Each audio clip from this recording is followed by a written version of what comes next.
Okay. Good evening, ladies and gentlemen. It's now 6 p.m, so we will begin.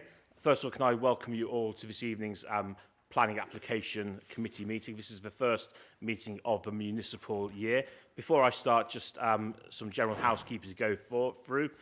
First of all, a fire drill is not expected, so if the alarm sounds, please evacuate the building quickly and calmly. Please use the stairs and do not use the lifts. Once out of the building, please gather outside the Virgin Money building, formerly the Yorkshire Bank, on the opposite side of the road. Exit by the door by which you entered the room or by the fire exits, which are clearly indicated by the standard green fire exit signs. If you need any assistance in evacuating the building, please make yourselves known to a member of staff. This meeting is being live streamed and recorded for future publication on the Council's website. Please can I ask that you turn your mobile phones off now, or at least put them into silent for the duration of the meeting. Thank you. Agenda item number 2, apologies. I have one apology from Councillor Shires, who is very kindly being substituted for by Councillor Watkins. So thank you very much for stepping in, Councillor Watkins.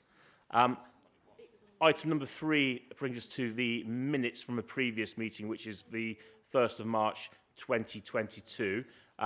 So can I have, are we happy for me to sign these minutes off? Do I have a proposer? Okay, thank you. Seconder? Yeah. Any objections? No, so I shall sign those minutes off.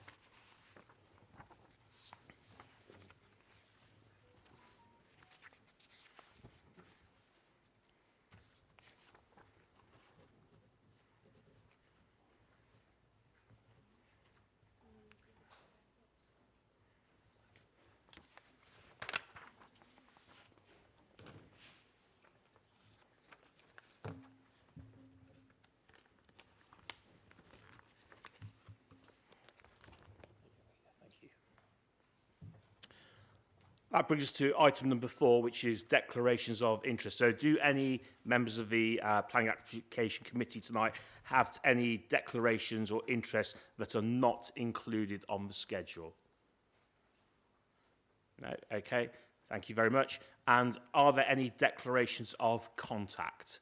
Councillor Wilson.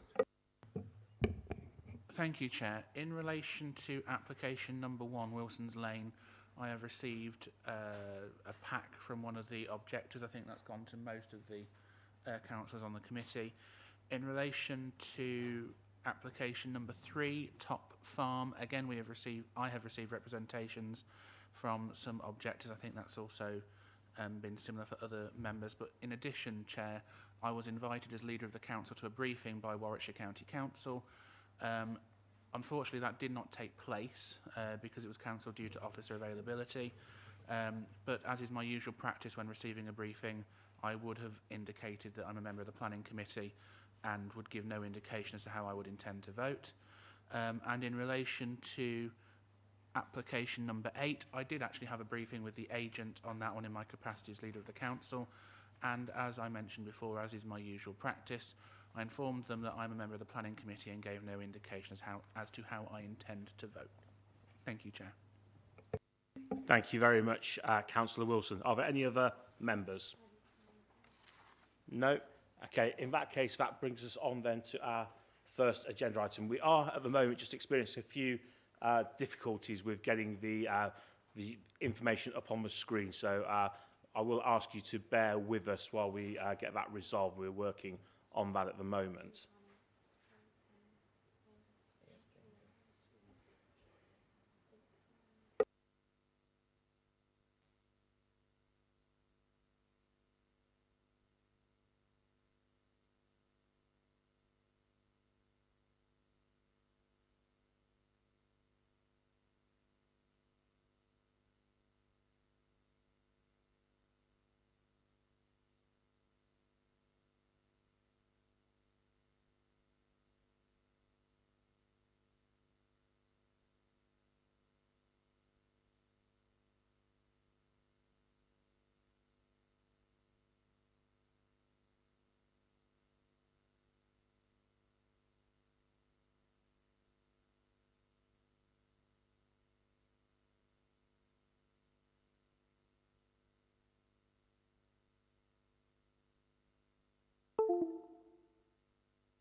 Okay, ladies and gentlemen, my apologies. We're still working on some technical issues. So that we're not wasting time, we're maximising the time that we have. What we'll do is we'll go to agenda item number 8, where we don't actually need one. That's more of a procedural call-in. So we're not going to need to have view of any maps or anything like that for that particular item. So if all members could please have a look at agenda item number 8, please. Which is on page 213.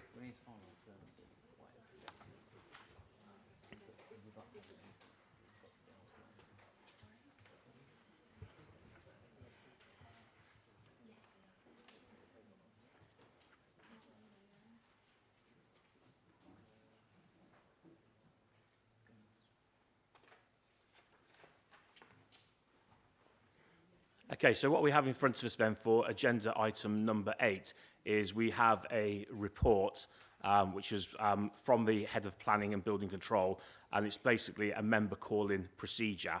So the purpose of the report is to request Planning Application Committee to review and revise the planning application call-in procedure to ensure appropriate use of call-in powers by elected members. The recommendations are to recommend to full council that revised call-in procedure Appendix A be adopted. Okay, the background. The current call-in process is set out within the council's constitution at 3E.84. This states, where a member requests that an application should be dealt with by the Planning Applications Committee and that request has been made for the Head of Development Control in writing by email or telephone message within 28 days of the date of a relevant weekly list of planning applications, or 14 days in the case of a non-material amendment or proposal submitted to other authorities. A revised and more rigorous call-in procedure has been drafted, see Appendix A. This has been prepared to avoid the risk of severe impact to the day-to-day business of the council due to inappropriate use or call-in powers by elected members. The revised procedure requires approval at full council. In the interim, the member call-in has been suspended via a delegated decision. Okay, so we have that in front of us. So do I have somebody who will propose? So Councillor Smith and a seconder, Councillor Wilson. Thank you. Okay, so I'll open this up for debate now. Yes. Councillor Condacor. I did actually put down to speak on this item, though I'm not on. My paper's in a slight muddle at the moment as we're doing this out slightly out of order. Okay, so yes, you've got your 3 minutes, Councillor Condacor, on this item. Thank you, Chair. I don't want as much as 3 minutes. The procedure was very open to start with, but I do think the revised procedure, rather than says request a minor in the ward, I think it should say affects the ward, because obviously my ward butts onto St Nicholas ward. If someone wants to do something on St Nicholas Park Drive, one side of St Nicholas Park Drive is... So I agree we need to have a less vague or a rule, but I do think it needs to have a little bit of leeway so that things that were near ward boundaries or, for example, from my ward, if you go into the town centre, you go around the Eton Gyratory. So I think it needs to say affects the ward rather than in the ward. Thank you, Chair. Okay, thank you very much, Councillor Condacor. So to move this, to allow us to move to debate, so we had our proposer and our seconder. So I'll open this up now for discussions from the members of the Planning Application Committee. So do I have any speakers on this matter? Councillor Shepherd. Thank you, Chair.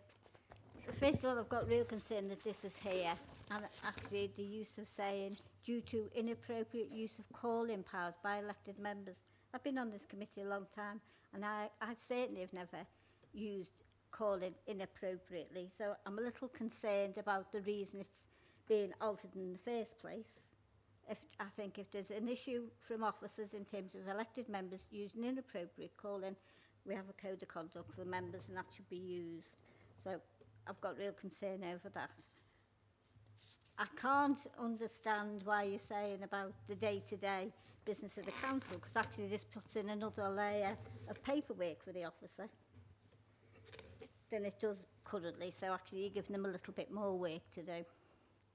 because obviously they're going to be checking 2 and 3 times, so I've got concerns over that. Not that I agree with Councillor Condacole very often, but I think it does need to say about you, the ward rather than your ward, because actually we do all live side to side in ward basis, so I think that needs looking at. It says 3 councillors to request a major. There's no indication here what a major is and what a minor is, so I think there needs some clarification around both of those figures. 3 councillors, most wards have 2 councillors in. If you're happy to be included in the county councillors in that, happy for it to stay at 3, but otherwise I think it should be 2. And in terms of in consulting with the chair of planning applications, I think also the vice chair should be in there, and that's not necessarily just because it's me. I think the vice chair should be in there because actually you've got checks and balances in there. Thank you, Chair. Thank you very much, Councillor Shepherd. Do I have any other members? Councillor Wilson.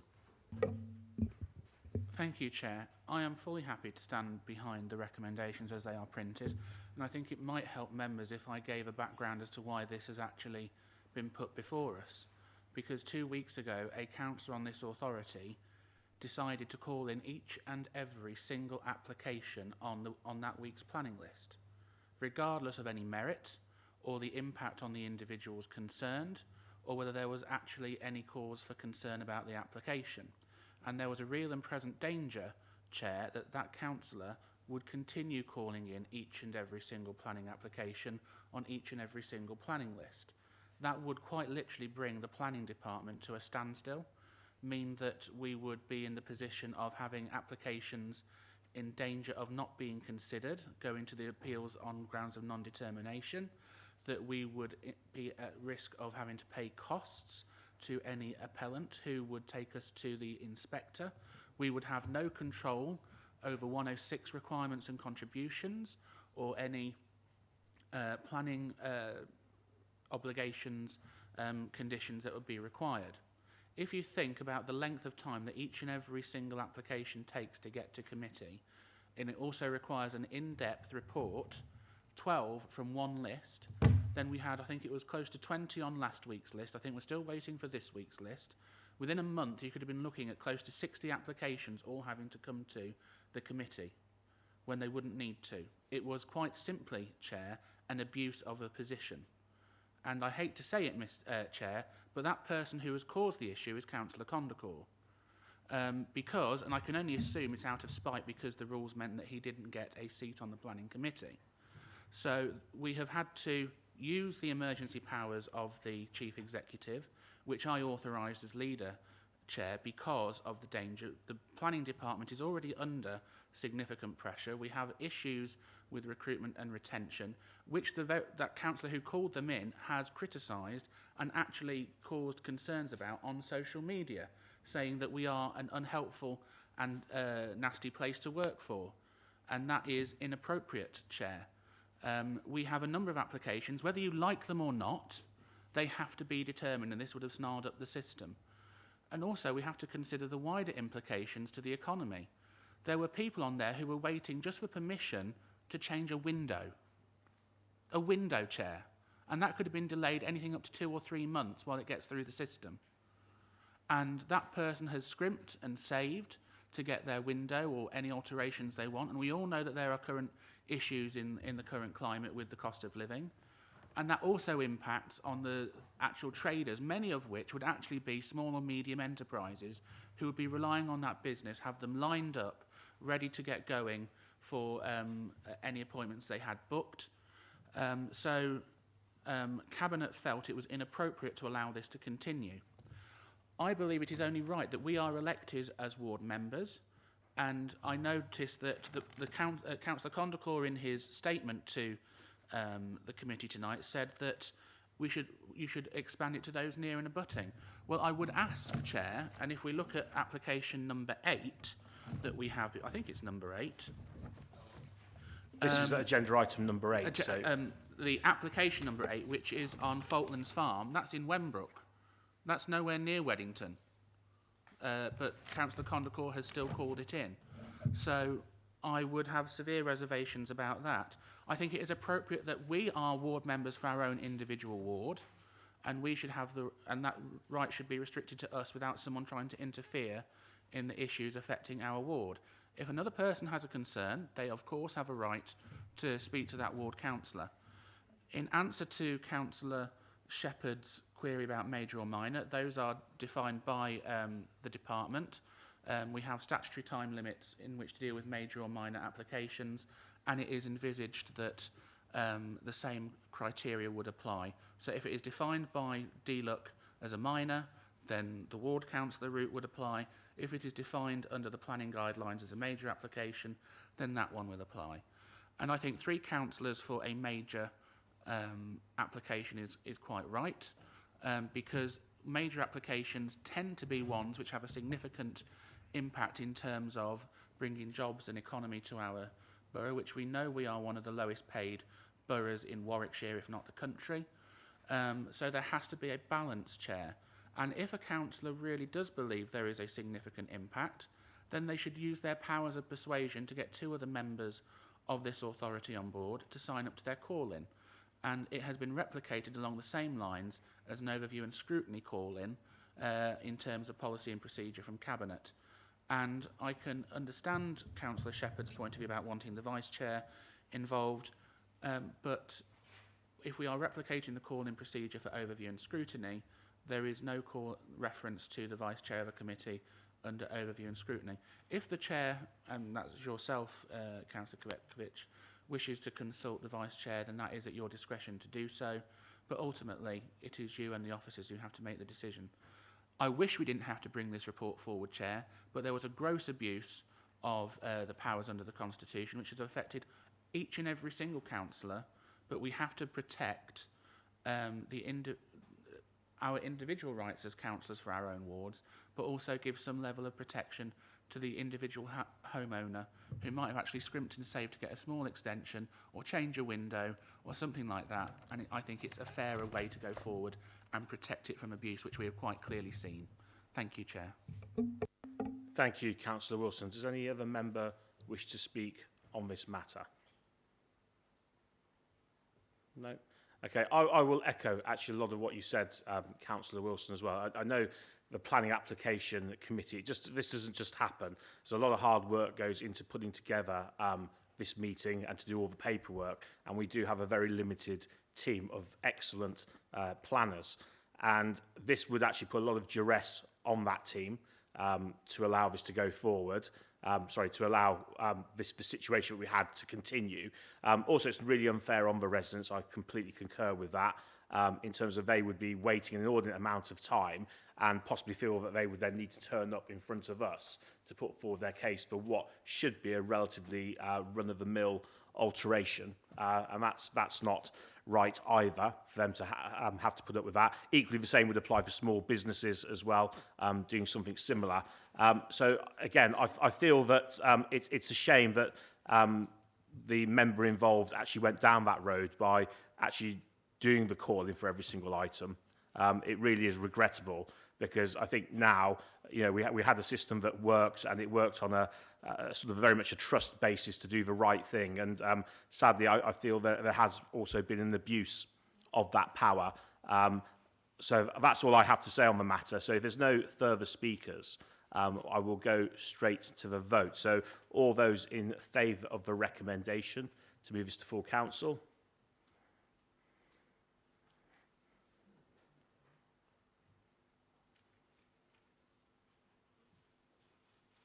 All those against? And abstentions? Thank you. That has been carried.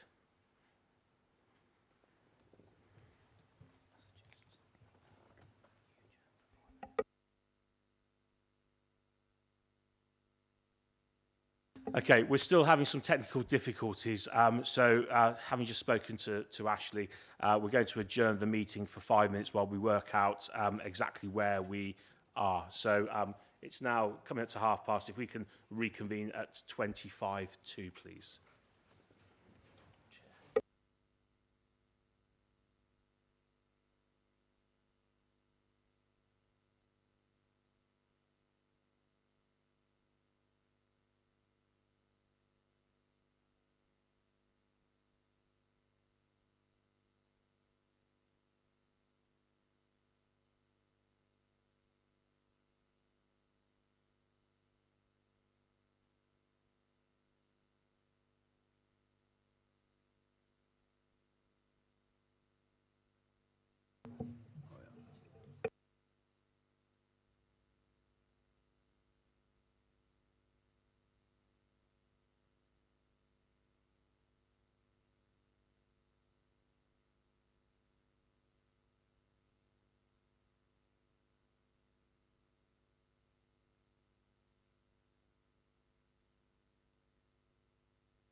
Right, okay, we shall reconvene the meeting. So to those of you who are watching at home, can I once again apologise? We've had some technical issues with our ability to get documents up onto the screen, which means if you were watching at home, you wouldn't be able to see them. And equally, people who are here in the chamber this evening as well would not be able to see them either. I am delighted to now announce that we've got the technology up and running again. So without further ado, I think we're going to move straight on to the next agenda item. Okay, so I'll hand over to you, Jackie. Thank you. Thank you, Chair. Apologies, ladies and gentlemen and members. It rarely happens like this, so I assure you it doesn't happen all the time. Right, item 1, Wilson's Lane, Pickard's Way, Exhall. The site is located at Wilson's Lane, Pickard's Way, Exhall. A444 Jimmy Hill Way is the west, the B4113 Pickard's Way to the north. The site is 23 hectares and comprises pastoral and grassland bounded by hedgerows. The site is located largely within NBBC, however in minor places the red line encroaches into Coventry City Council boundary and includes the existing Old Farm Lane. This is an outline application as described on screen, thank you. The site is sustainably located. Borough Plan Policy DS4 refers to the overall development needs between 2011 and 2031. The proposal would contribute 23 homes and 55,750 square metres of employment floor space. Borough Plan Policies DS5 and DS6 refers to strategic and non-strategic residential allocations. This is a strategic allocation known as EMP2 for housing and employment. These strategic allocations and housing numbers are critical for the council to meet its 5-year housing land supply. This site has been removed from the green belt during the borough plan process and agreed via the planning inspectorate. Overall, it's considered that the principle of development is already established by its strategic allocation status.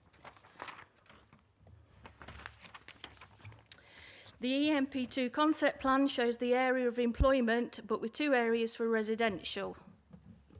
Residential are those 2 areas there, that's the employment. The proposal slightly deviates from the concept plan as the northern parcel indicated as housing has been allocated as employment land. This is considered that this is non-conformatory but is not significant. The concept plan shows the existing footpath retained through the middle of the site, as well as the retention of the adjacent hedgerow. However, due to safety, footpath has been diverted to the western edge within the landscape buffer. The proposal is considered to be largely in compliance with the concept plan, and where it is not, there is sound reasoning for the deviation. Borough plan establishes the nature of employment growth. This application is for an economic use on a strategic employment allocation, so meets the policy. The proposal being considered is for the use class e.g. offices, B2, which is for general industry, and B8, which is for storage and distribution.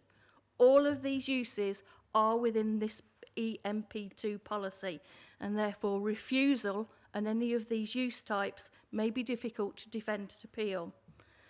Employment area 1, which is the blue, is down for B8 use and is to the west of the site and is to be a maximum height of 18 metres, and employment area 2, which is at the top, is to be B2 general industry or B8 or offices. It's that part is to the maximum height of 13 metres. As this is an outline application, everything is reserved except for access, although the height would be restricted to these maximums through the land use plan, which is the plan you've got before you. According to the supporting planning statement submitted with the application, the employment element of the site could potentially accommodate an estimated 1,074 jobs. As I say, the site was removed from the Greenbelt when it was established as a strategic site, and justification for this would have been provided at the time of the examination. It's therefore considered that the removal from the Greenbelt has been established and its employment used by the Planning Inspectorate. In terms of layout, scale, appearance and landscaping, these are all elements that are not to be considered under this current application but at reserved matters. Only the principle of the development and access is currently being considered. Whilst an illustrative master plan has been provided, this is purely to demonstrate the proposal development can be achieved. The land use plan, as I say before you, is the plan under consideration. Following a request from planning officers, the height and land use plan has been amended to provide a smaller footprint for the employment area. This includes pulling the built form back from the edges to reduce the impacts on ecology, retention of trees, landscaping and impact to existing residents. The layout for the proposed residential use is also not up for consideration, but an indicative testing layout, as shown before you, has been provided to indicate that 73 dwellings can be achieved. The layout will require minor amendments to adhere to the Council's distance standards. Overall, it's considered that it has been demonstrated that a maximum of 73 dwellings is possible.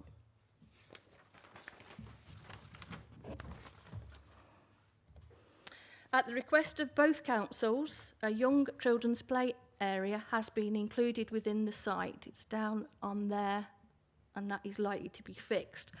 Overall, it's considered that whilst there will be an impact to existing and proposed neighbouring residential properties, it is considered that the proposal can be designed at reserved matters to minimise impacts. In terms of affordable housing, the applicant has agreed to 25% affordable housing contribution, and the mix will be agreed at the reserved matters stage. The application is supported by a landscape and visual impact assessment which concludes there will be impacts to the local area but is acceptable due to its urban fringe and other existing industrial commercial units in the area. Whilst the proposal development will result in the loss of an area of agricultural land, the outer boundary, hedgerow trees, open space will provide some mitigation to the landscape changes. The site is currently arable fields and improved grassland fields, which are bounded by hedgerows and trees, with standing water and the River Sow. The site currently has ecological and biodiversity value. The native hedgerows were assessed, but in the main considered not to meet hedgerow regulations, but they do provide habitat for wildlife. An ecological impact assessment was submitted and surveys carried out. There is potential for bat roosting and foraging bats. New lighting therefore needs to be conditioned to be acceptable for both wildlife and neighbouring residential properties. Bird and bat bricks will also be necessary for the residential via condition. There is evidence of badgers present and there will be some impact due to the development. However, the main impact will likely be due to infrastructure road improvements unrelated to the application. Any impact to the badgers will require the licensing from Natural England, but it's also considered that a condition is appropriate for the provision of details for badger impact mitigation. There is a local wildlife site to the south at Sow Meadows, known as Basford Bridge Meadows, and to the potential local wildlife sites of the River Sow. NBBC Parks have no objection to the ecological impact, providing conditions are applied. Biodiversity offsetting calculations have been provided in order to provide a measure of what could potentially be lost. National legislation requires development to provide a net gain of biodiversity.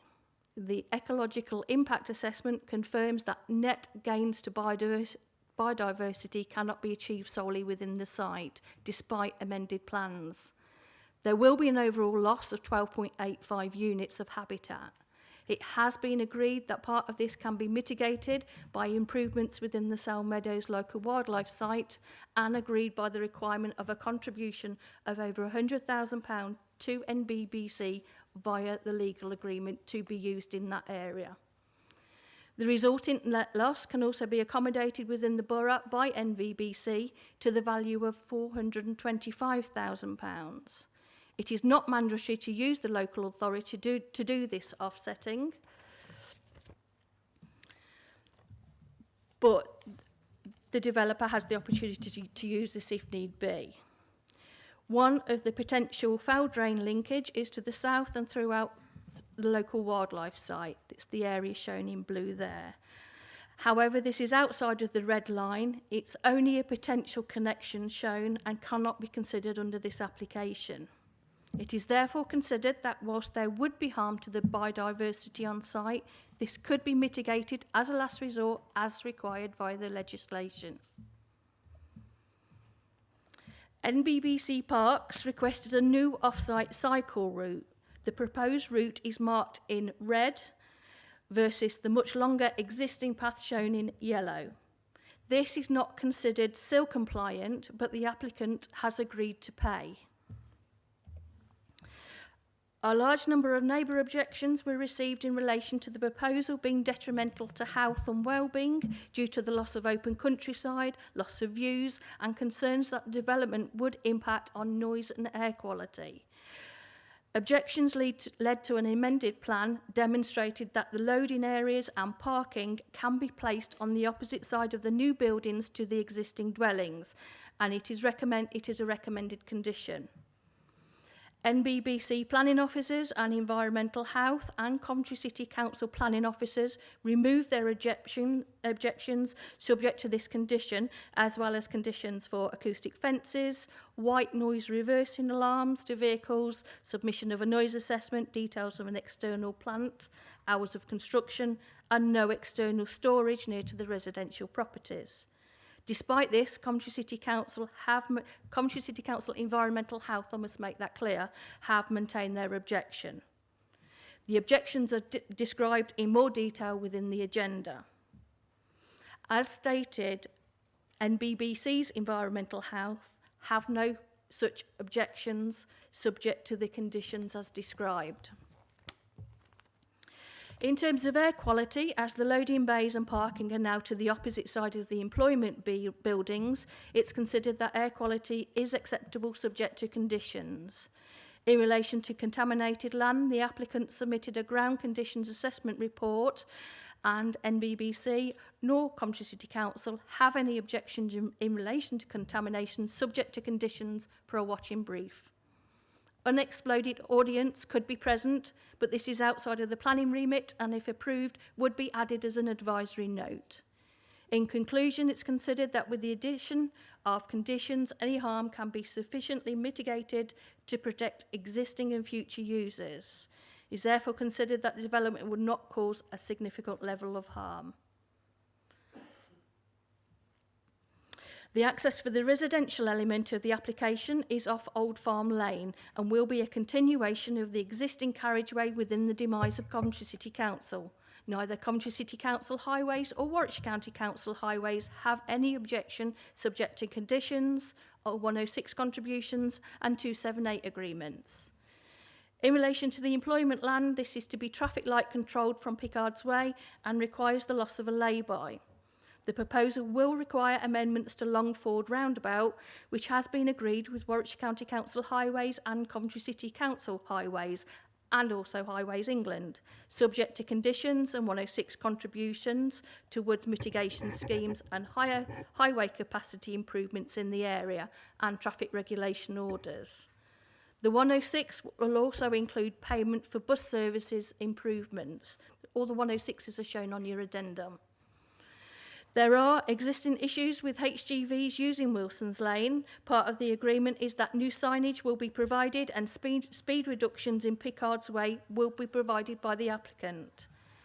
An emergency route will need to be provided into the employment site from Wilson's Lane and will also act as a cycle and footway. The majority of the area is in flood zone 1, which is the least likely to flood. However, adjacent to the river is within flood zone 2 and 3. The existing SUDs, which is in that position, will be enlarged for the housing development and new SUDs provided to the north there for the employment land. The employment SUDs are to be created larger than required to provide a betterment for flood relief downstream by providing additional on-site storage. The applicant has agreed to this, although it's not a mandatory requirement.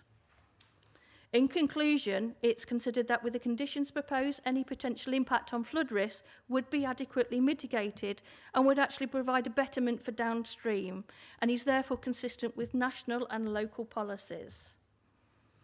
Documents for heritage and archaeology have been submitted. The proposal requires the removal of some ridge and furrow. Policy EMP2 and the concept plan states it should be retained where possible. However, notwithstanding this, County Archaeology considered that this removal is adequate. The contributions are stated, as I say, on the addendum. I'm just going to flick through them now. The principle is established as a strategic allocation necessary to fulfil the borough's needs. The proposal is largely in compliance with the concept plan and policy. The layout is to be agreed at reserved matters. Health, air quality, noise and contamination considered acceptable subject to conditions.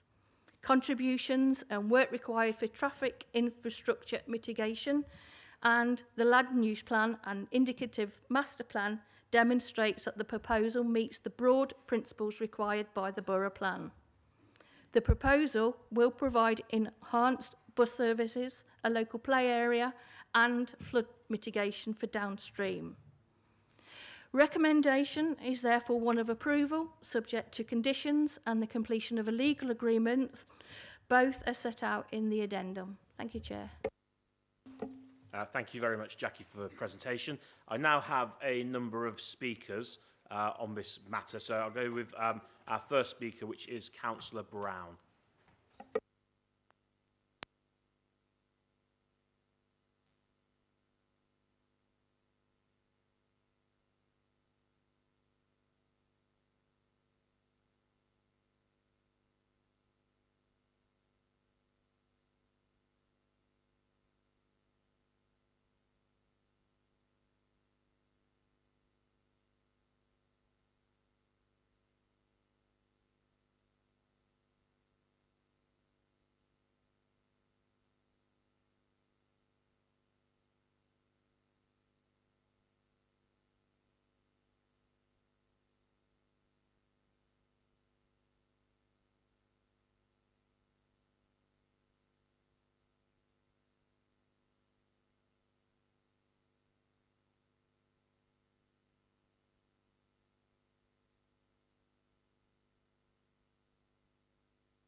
Thank you, Councillor Brown.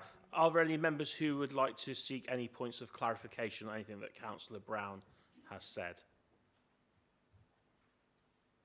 No? Okay, in that case, I'll move to our next speaker, which is Mr. Fell. Thank you very much. I am Michael Fell, Secretary of Longford Community Action for Neighbourhood, and I thank you for the opportunity to speak. We believe in Longford that the general principle of the proposal as outlined in the site description is unsustainable and would be detrimental to the health and well-being of residents. It will undermine our ecological network and damage nature recovery.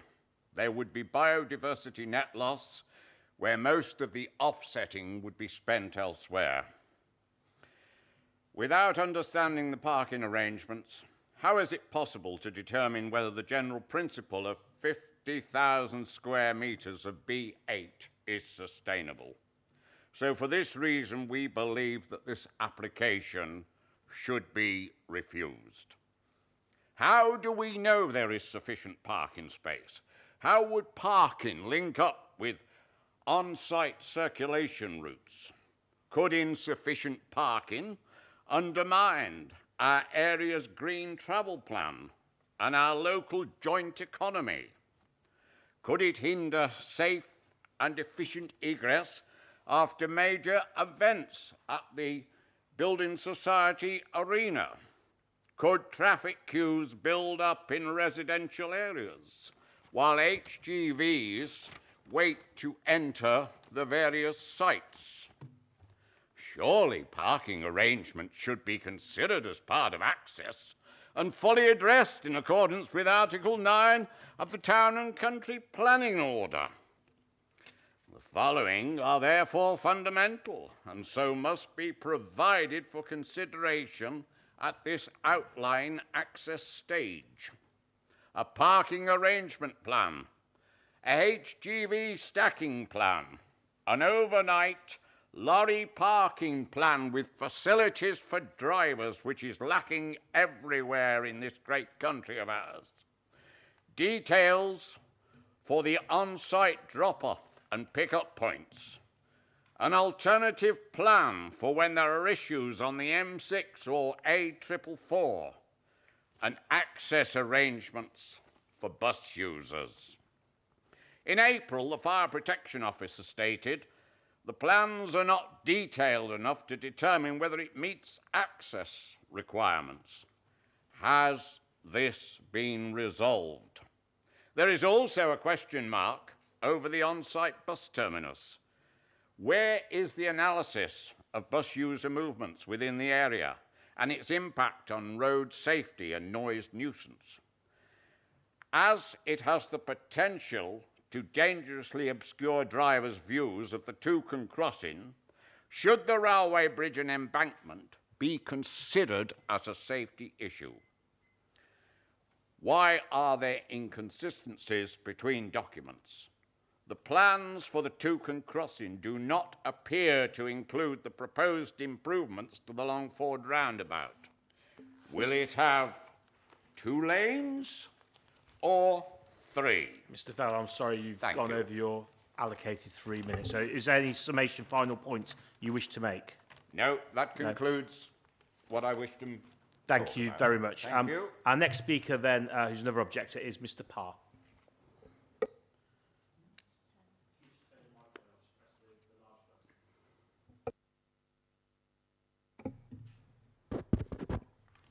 Okay. Good evening. Good evening. I am David Parr, currently a committee member and previously chairman of the Ash Green Residents Association. There are many valid reasons to refuse permission for this application. Lots of us have pointed these out in the past 3 years. Our comments have been circulated to councillors, so I'm sure you will be aware of them, and I don't want to bore you with repetition. But I'd like to add some new points and questions about access raised by the latest documents. The recent Coventry North transport package has many options for badly needed improvements to Junction 3, particularly to cope with the huge amount of traffic to be taken there by the proposed Kersley Link Road. This application would have a huge impact on Junction 3, so it seems illogical to proceed until there is a settled plan for improvement there. The original footpath document showed the diverted B25 joining the B23 through the underpass below the A444. Now, the landscape strategy document from just this May the 6th shows the footpath through the underpass as diverted, with neither B25 nor B23 passing through it. Where are these paths going? And the River Sow seems to have disappeared entirely. How can we have faith in these plans?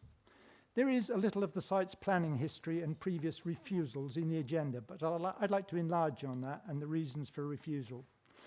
This is an area of Greenbelt much valued by local residents, as it was by previous inspectors in the past. In 1988, Inspector Platt said it was an accessible and pleasantly secluded retreat for many residents, and it had particular importance as a break between the Coventry and Bedworth built-up areas.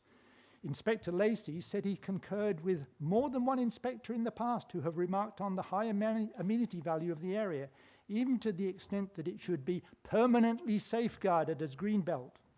In 1992, Inspector Griffin did exactly that, and so it stayed for 27 years. But in 2015, the joint Greenbelt study defined this area as Greenbelt Parcel BE5, and in a wonderful example of gerrymandering, extended the parcel boundary to include the M6, the A444, a nursery, a care home. So it then scored low as Greenbelt, and Inspector Spencer at the Borough Plan Inquiry could overturn decades of previous wise decisions and remove the area from the Greenbelt. Now the review of the Borough Plan is well underway, and many residents cling to the hope that the acknowledged flaws in the plan can be corrected, and this area's dubious removal from the Greenbelt can be reversed. If this development does go ahead, you may think all this fuss will be forgotten about in time, but in 100 years there will still be photographs to show what we've lost. People will look at those photos and say, who were these environmental vandals that sanctions this travesty of common sense? Let's hope the Borough Council is not remembered like that. Please decide wisely. Thank you. Thank you, Mr. Parr. I'm going to ask now if there are any points of clarification on either what Mr. Fell or Mr. Parr have just said. So are there any points from any of the members? No. Okay, in that case, I will go to our final speaker on this item, which is Mr. Onions, who is the agent. Thank you. As you've heard, this outline application consists of an employment-led mixed-use development of 73 dwellings and just over 55,000 square metres of employment development. The current borough plan removed this site from the Greenbelt and allocated it for 18 hectares of employment development and 73 homes. As a result, the uses proposed for the site are entirely in line with the allocation in the borough plan.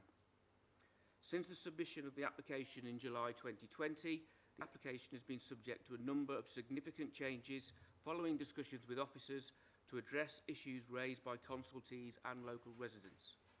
These include a reduced area of employment development with the built form pulled back from existing properties on Old Farm Lane and Wilson's Lane, increasing separation distances. It's included the provision of additional flood alleviation areas, resulting in a betterment with regards to downstream flood risk.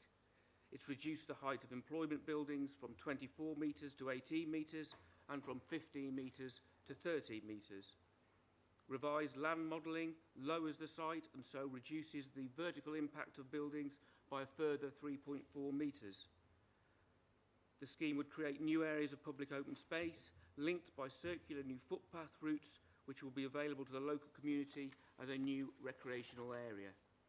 The scheme has amended car parking and servicing areas to minimise noise impact. You've heard earlier about concerns about reversing alarms. The scheme now would ensure that servicing took place on the opposite side of the main buildings, alleviating that issue. The application is supported by a noise assessment, which the Council's Environmental Health Officer has reviewed and raised no objection to. The applicants and your officers have agreed specific conditions which, in combination with the changes to the layout, will ensure the amenity of existing residents is protected.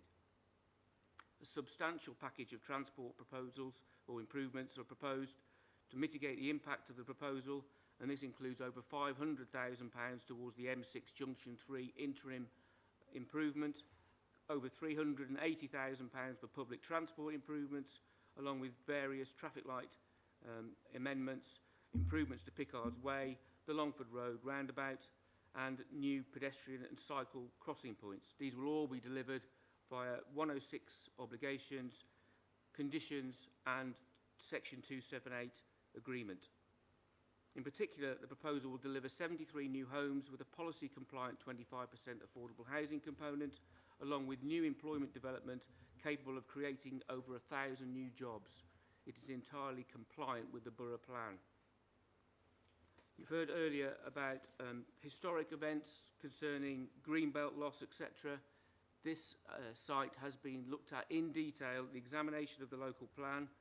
The test to ensure that it met greenbelt release was exceptional. It was found to meet that test. I would commend it to you. It is entirely compatible with your own local plan. Thank you. Thank you very much, Mr Onions. I'd just like to ask now, are there any points of clarification from any members? No? Okay, in that case then we have a recommendation before us tonight to grant planning permission subject to a legal agreement and the conditions as printed. Do I have somebody who would like to move that motion, please? Okay, thank you, Councillor Smith. Do I have a seconder? Okay, Councillor Wilson. Okay, that will now enable us to move to the debate section. So do I have any members who wish to speak on this item? Okay, in that case, sorry, Councillor Wilson. Thank you, Chair. We're in a very difficult situation as a committee. I suspect most of us actually don't want to pass this planning application, but we are constrained by the findings of the inspector at the most recent Borough Plan inspection. I myself have come across many disagreements with the planning inspector in my own ward, which has been subject to 621 houses. So I completely understand where local residents are coming from. However, we also have to weigh that up against the fact that if we reject this tonight, the applicant is most likely to appeal, in my view. If we do that with no reasonable grounds to do so, this council will be on the hook for a significant amount of costs if we were to try and take this on at appeal. We most recently have one where we went to appeal, and we are talking just short of 6 figures on a smaller site than this. If we were to go for a site like this, we would be more than easily going for, I would suspect, costs in excess of £250,000. Imagine what we could do as a borough council with that money. And as someone who is responsible for that money, I take that responsibility very seriously. That is the difference between putting in a new play park or actually having to cut other services or raise council tax beyond the actual referendum threshold. So my sympathies are entirely in line with the objectors. However, a report from 1988 is history. A report from 1992 is history. The report that is most current is the one that we had in 2019, and that is the only report an inspector will let me consider in terms of this application. So, regrettably, I find I have no alternative but to vote for. It is up to Coventry City, unless legal officers or planning officers will advise me otherwise, to come to their conclusion. And if they reject, then the applicant has the right to appeal that. And if Coventry City Council are held to be irresponsible in terms of their decision-making process, it will be them who face those costs, not us.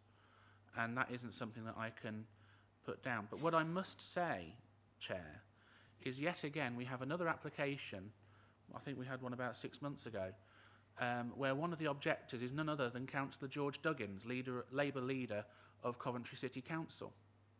Our housing figures were inflated because of Coventry overspill. And yet, he is the one who pushed that through at Coventry City Council. He is the one, as the Labour leader of Coventry City Council, who refused to look at their own green belt before we have to sacrifice ours. And that is why we are in this position of having so many houses in our borough plan. I find it absolutely galling, Chair, that he is telling us not to put something up which is entirely his responsibility. If we didn't have to put up with Coventry overspill, then we could have possibly not had to have this site in. I know my site in Gulf Drive was put in deliberately because of the Coventry overspill. And Coventry have refused to come to the table in terms of a review of their local plan, even though we know, according to the Statistics Authority, that they grossly overinflated their figures. However, those figures are the ones we have to work to according to the most recent inspector and pass the plans before, put the approval in the borough plan in 2019. So as much as I don't like it, whichever way I go, I'm going to end up costing this authority money if I'm not careful. And I have to be extremely careful in terms of doing that, Chair. I want to say Mr. Mayor because you're in the Mayor's chair. But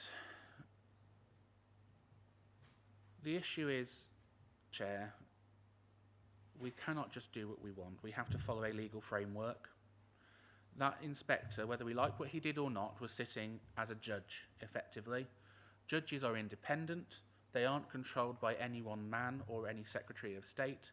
They may answer to them, but ultimately, legally, they are independent. I know, I work in a judicial setting. They are effectively sitting as judges. So, regrettably, Chair, I will vote for it because the alternative, in terms of the implications on this council, are very, very significant, and I don't want to contemplate what that could mean in terms of the rest of our services. Thank you, Chair. Thank you very much, Councillor Wilson. Do I have any other members who wish to speak on this? Councillor Watkins. Yeah, thank you, Chair.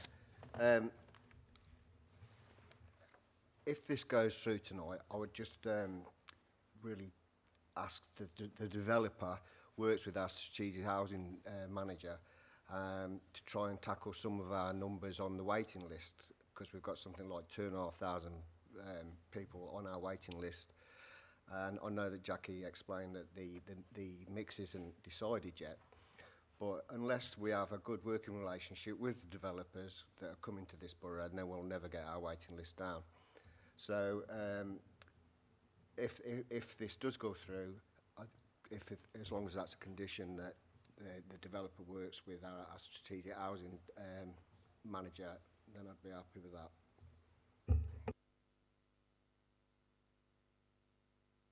Thank you very much, Councillor Wilson. I don't know if you've got any comeback on anything that's been said at all by either of our two previous speakers. Thank you. Yes, the agent has confirmed that they agree to the 25% of affordable houses on the site as per our policy. Thank you. And that would be in the legal agreement.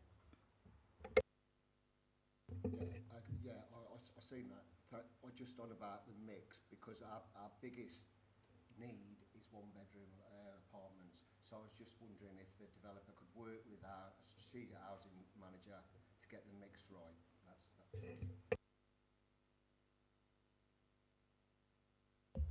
Yeah, I think I probably explained. The 25% will be as per the legal agreement, but the actual mix, the tenure, will be for the reserved matters.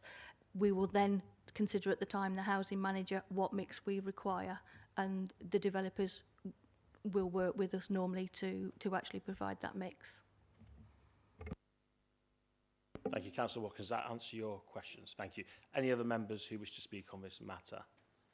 Okay, so I will remind you, councillors, that obviously we all feel strongly about it. I know a lot of us have fought the borough plan for a number of years and have opposed various parts of the plan, if not the whole plan itself. However, you know, it is a legally binding document that has been approved, and what we have to judge it on here is the validity of what we see before us. Okay, now I know there will be obviously a reserved matter stage later on if it is approved, where some of these issues will get ironed out at that stage. So that will happen later on. So just bearing in mind what you have heard tonight and trying to take the emotion out of these kind of big decisions. I know it's not going to be the only one we've got to make tonight. I'd ask you just to consider this on its individual facts and merits on its planning arguments. Okay, so with that in mind then, I'd like us to move to the vote. So all those in favour of the recommendation? Against? And abstentions. Okay, so that has been passed. Okay, those of you, if you wish, you're free to leave. You don't have to stay for the rest of the meeting, so don't feel obliged to stay. Okay, and we'll just get ready for the second item on the agenda.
Okay, can you begin the second item whenever you're ready, please? Thank you.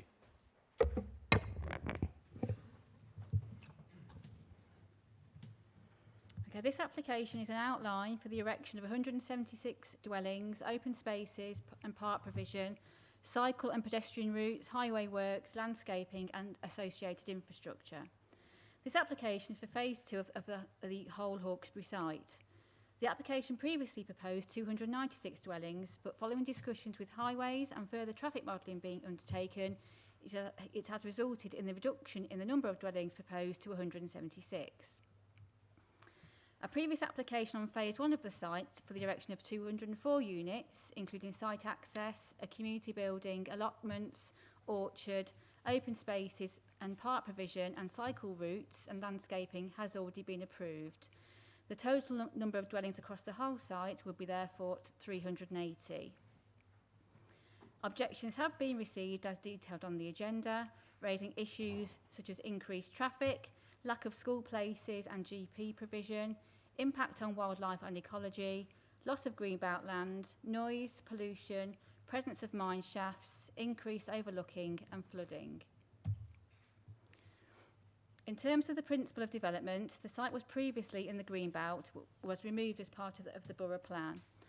Policy DS5 of the plan refers to a number of sites that will be allocated for residential development, and this application forms part of allocation HSG 12.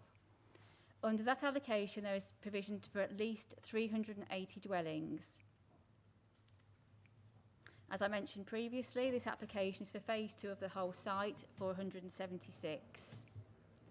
An illustrative master plan has been submitted to show that most of the requirements of policy HSG 12 can be accommodated on the site. Therefore, it is considered that the principle of developing this site for a mix of residential, community uses and open space has been established through the allocation of the site in the Borough plan and the relevant policies within it. A concept plan SPD has been produced for all of the strategic sites allocated in the Borough, including this site at HSG 12. The concept plan SPD establishes a strategic context for planning applications and sets a baseline position in terms of assessing future schemes which will contain more detailed proposals. It is considered that the current application is in general accordance with the requirements of policy HSG 12 and the concept plan SPD. In terms of affordable housing, policy H2 of the plan requires 25% of all new developments to be affordable on sites of 15 dwellings or more. This application proposes 25% of the dwellings to be affordable, which is therefore acceptable. As this is an outline application, no further details have been submitted in relation to the affordable housing mix or the location. This one would form part of the subsequent reserve matters, and an assessment would be made at that time regarding compliance with policy and the affordable housing SPD. Planning policy and housing have no objections at this time. In terms of general market housing, policy H1 of the Borough plan states that development is required to provide a mix of housing types, sizes and tenures based on the need and demand identified in the most up-to-date strategic housing market assessment. As this is an outline application, no further details have been submitted in relation to the housing mix, but would form part of a subsequent reserve matters, and an assessment would be made at that time. In relation to visual amenity, the Council commissioned a landscape character assessment in 2012, which was updated in 2017, which has been used to inform the Borough Plan. The landscape strength was considered moderate and the landscape condition considered poor for the area. The landscape character assessment update has suggested a number of guidelines for the development within HSG 12, which includes woodland to soften views of the urban edge, creating a high quality frontage to new development along the canal, variation of built form of the new urban edge, for example by varying building heights, mixture of house types and materials, and incorporating existing water bodies and public rights of way within the development. The concept plan states that to the east, the existing views of the open countryside will be maintained. However, where views are limited, linear woodland blocks will be added to the edge of the canal to soften the views from there. A master plan has been submitted as detailed on the screen, which shows open space predominantly along the boundary of the canal and proposed linear groups of tree planting and an arch trail which would create a green buffer between the residential development and the canal. As this is an outline, details of design and layout are not being considered at this stage, but would form part of a future reserve matters application. But the information submitted with the application does state that dwellings could be 2 to 2.5 storey, which is acceptable in principle. Clearly, the proposals would have an impact on the landscape character of the area, but it's not considered that this would be significant. The built development would partly be seen in context with the existing development surrounding the site. Turning to residential amenity, a noise assessment has been submitted with the application. This has involved carrying out noise measurements at a number of locations along the westernmost part of the site. The most obvious noise source in the area is the railway line, which runs mostly along an embankment along the western site boundary. The assessment found that the resulting noise exposure levels were acceptable on the development, even allowing for a planned increase in passenger services. The railway embankment provides significant acoustic screening of any industrial noise, such as noise from vehicle movements and unloading from commercial premises on the other side of the railway at Bayton Road. Environmental Health have no objection and have requested a condition for a noise attenuation scheme, including glazing, ventilation, orientation and boundary treatment details. As this is an outline application, the layout is not being considered, but any future reserve matters would need to ensure that distance standards are met in relation to existing properties and within the site, in compliance with the Sustainable Design and Construction SPD. In terms of highway safety, access is proposed off Stockley Road, Sefton Drive, and the position of the access is in accordance with policy HSG 12 and the concept plan SPD. This was approved as part of the previous application for 204 dwellings. The entrance to the site at the junction with Sefton Drive will take the form of a junction inside the site boundaries, linking to Stockley Road and the 2 new primary routes into the site. A second vehicle emergency access, which is shown here, is also proposed off Stockley Road, Sefton Drive, and County Highways have confirmed that this is acceptable. A transport statement of common ground between the agent's transport consultant and Highways was submitted as part of the Borough Plan process.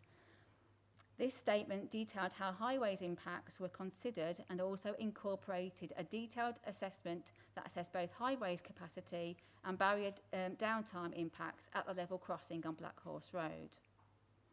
Prior to the rerunning of the modelling, advice was sought from both Network Rail and County Public Transport Team as to the future of the level crossing in terms of downtime of the barrier. The statement agreed that the inclusion of the application site in the plan and the revised barrier downtime information would mean that the local highway network operated within capacity. And County Highways agreed that impacts to the Black Horse Road level crossing and wider vehicular impacts on the development could be mitigated or were not severe. A transport assessment has been submitted with the application. This details the modelling that has been undertaken to assess the traffic impact of the development on the local and strategic highway network.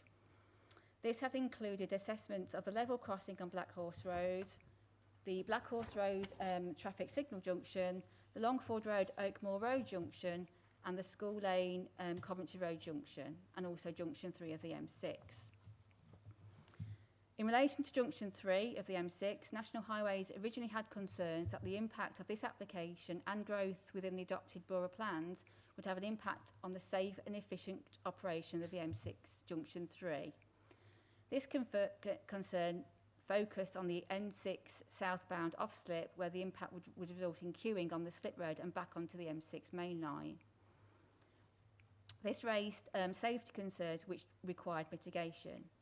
To identify a solution, National Highways, County Highways and Coventry City Council Highways have worked together to resolve the issue.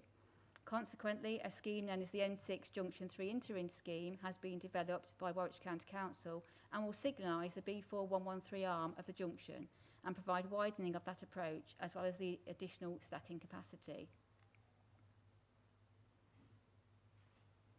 Based on National Highways assessment and appraisal of the modelling and associated outputs, it has been demonstrated that the scheme would mitigate the operational and safety concerns identified by them. The scheme would be delivered by the County Council no later than 2026. To enable the scheme to come forward and be implemented, Section 106 contributions will be requested from development and allocations which have a primary or secondary impact on the junction. The previous application for the 204 dwellings was required to pay a contribution towards this scheme, and this current application is also required to pay a sum of £323,327. National Highways therefore have no objections. The transport assessment submitted with the application is based on a total of 500 dwellings across the whole site. This is because the application originally proposed 296 dwellings, but following discussions with Highways, the applicant amended the application to reduce the number to 276.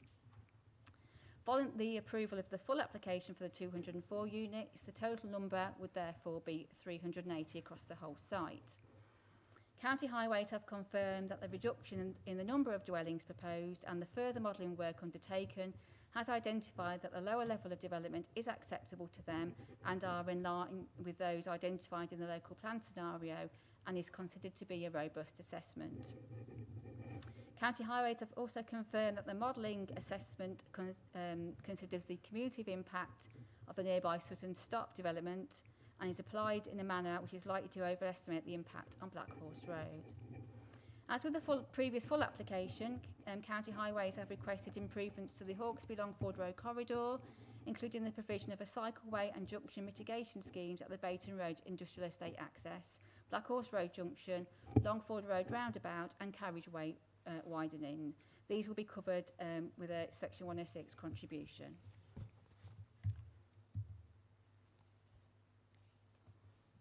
In terms of promoting walking, cycling and public transport, there are 3 public footpaths which currently cross the whole allocated site of HSG 12, which provide links between Hawkesbury and Bedworth.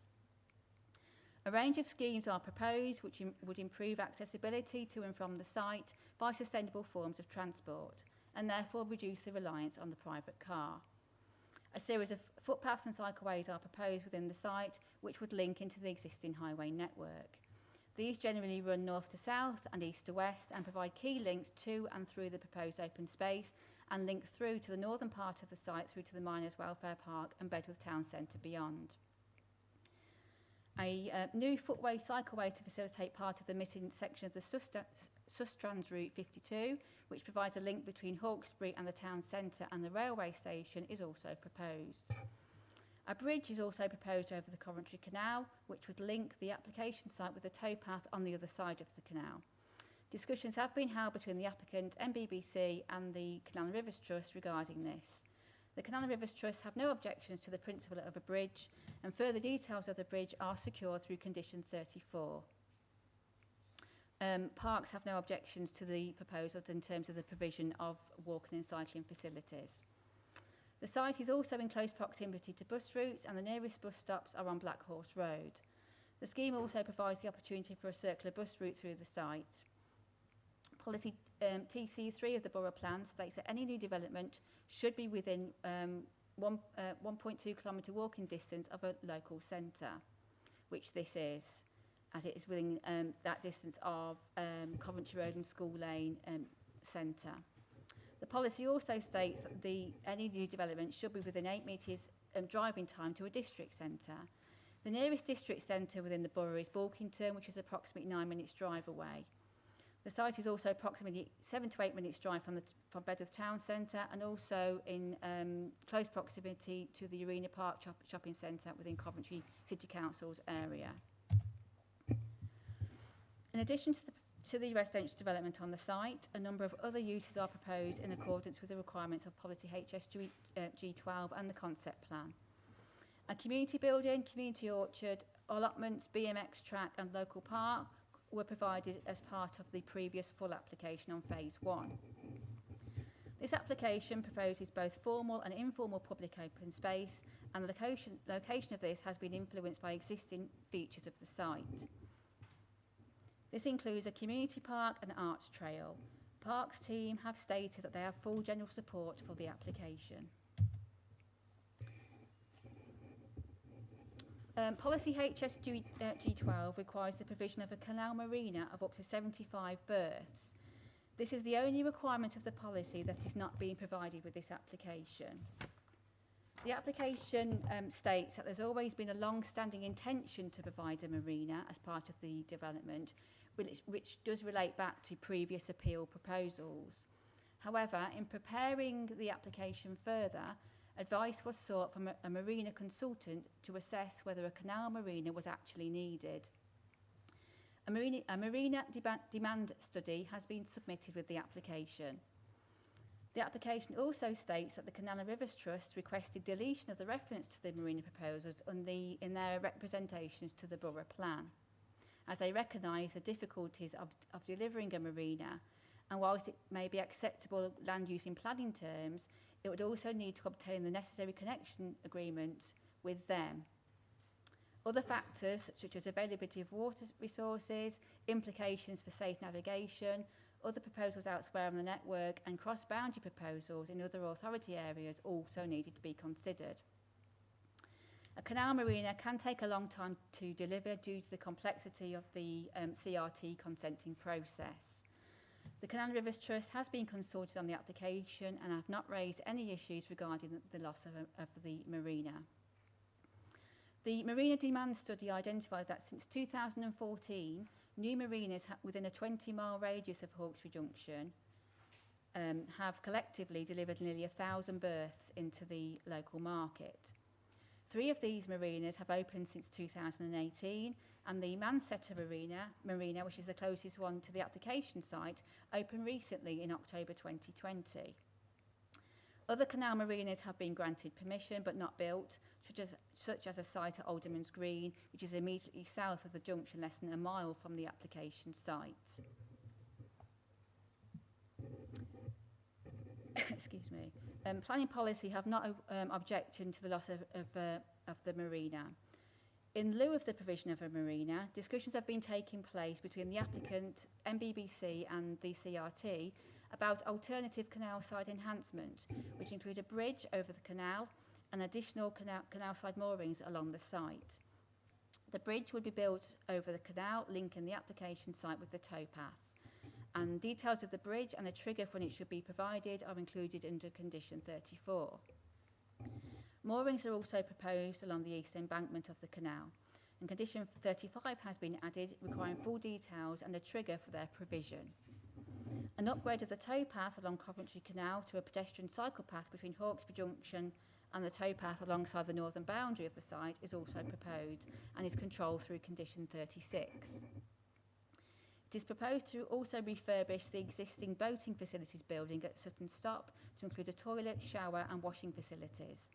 Further details of this are secured through condition 37. Officers consider that these proposals and enhancements are acceptable in lieu of the provision of the canal marina. In relation to flooding and drainage, the site is within flood zone 1 and therefore has a low level of fluvial flood risk. In terms of surface water drainage, there is some evidence that the southwest of the site becomes waterlogged. It is estimated that the approximately 7 hectares of the site drains towards the southwest corner.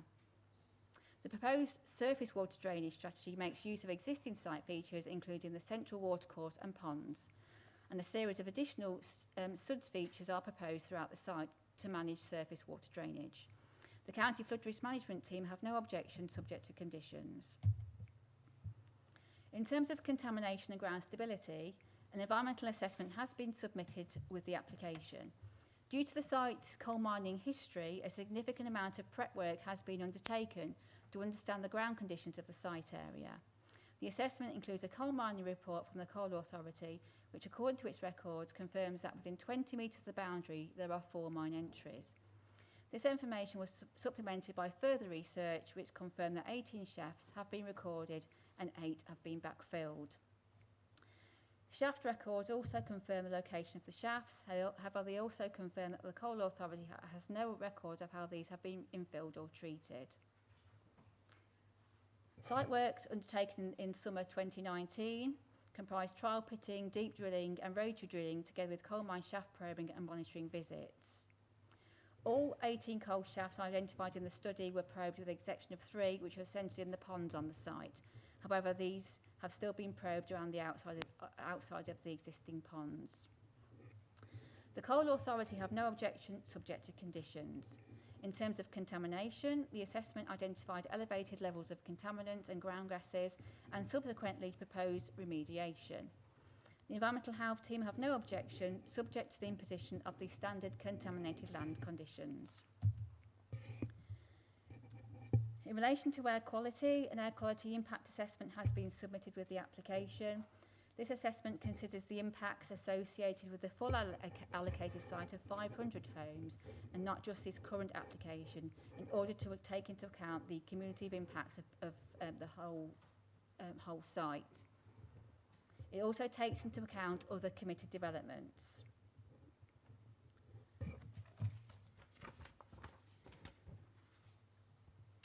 The Environmental Health team are satisfied with the findings of the assessment and have no objections subject to conditions covering a dust management plan, electric vehicle charging points are provided and that all gas-fired boilers are installed to a specified standard, which are included as conditions 13, 39 and 42. In terms of ecology, an ecological assessment and or arboricultural assessment have been submitted with the application.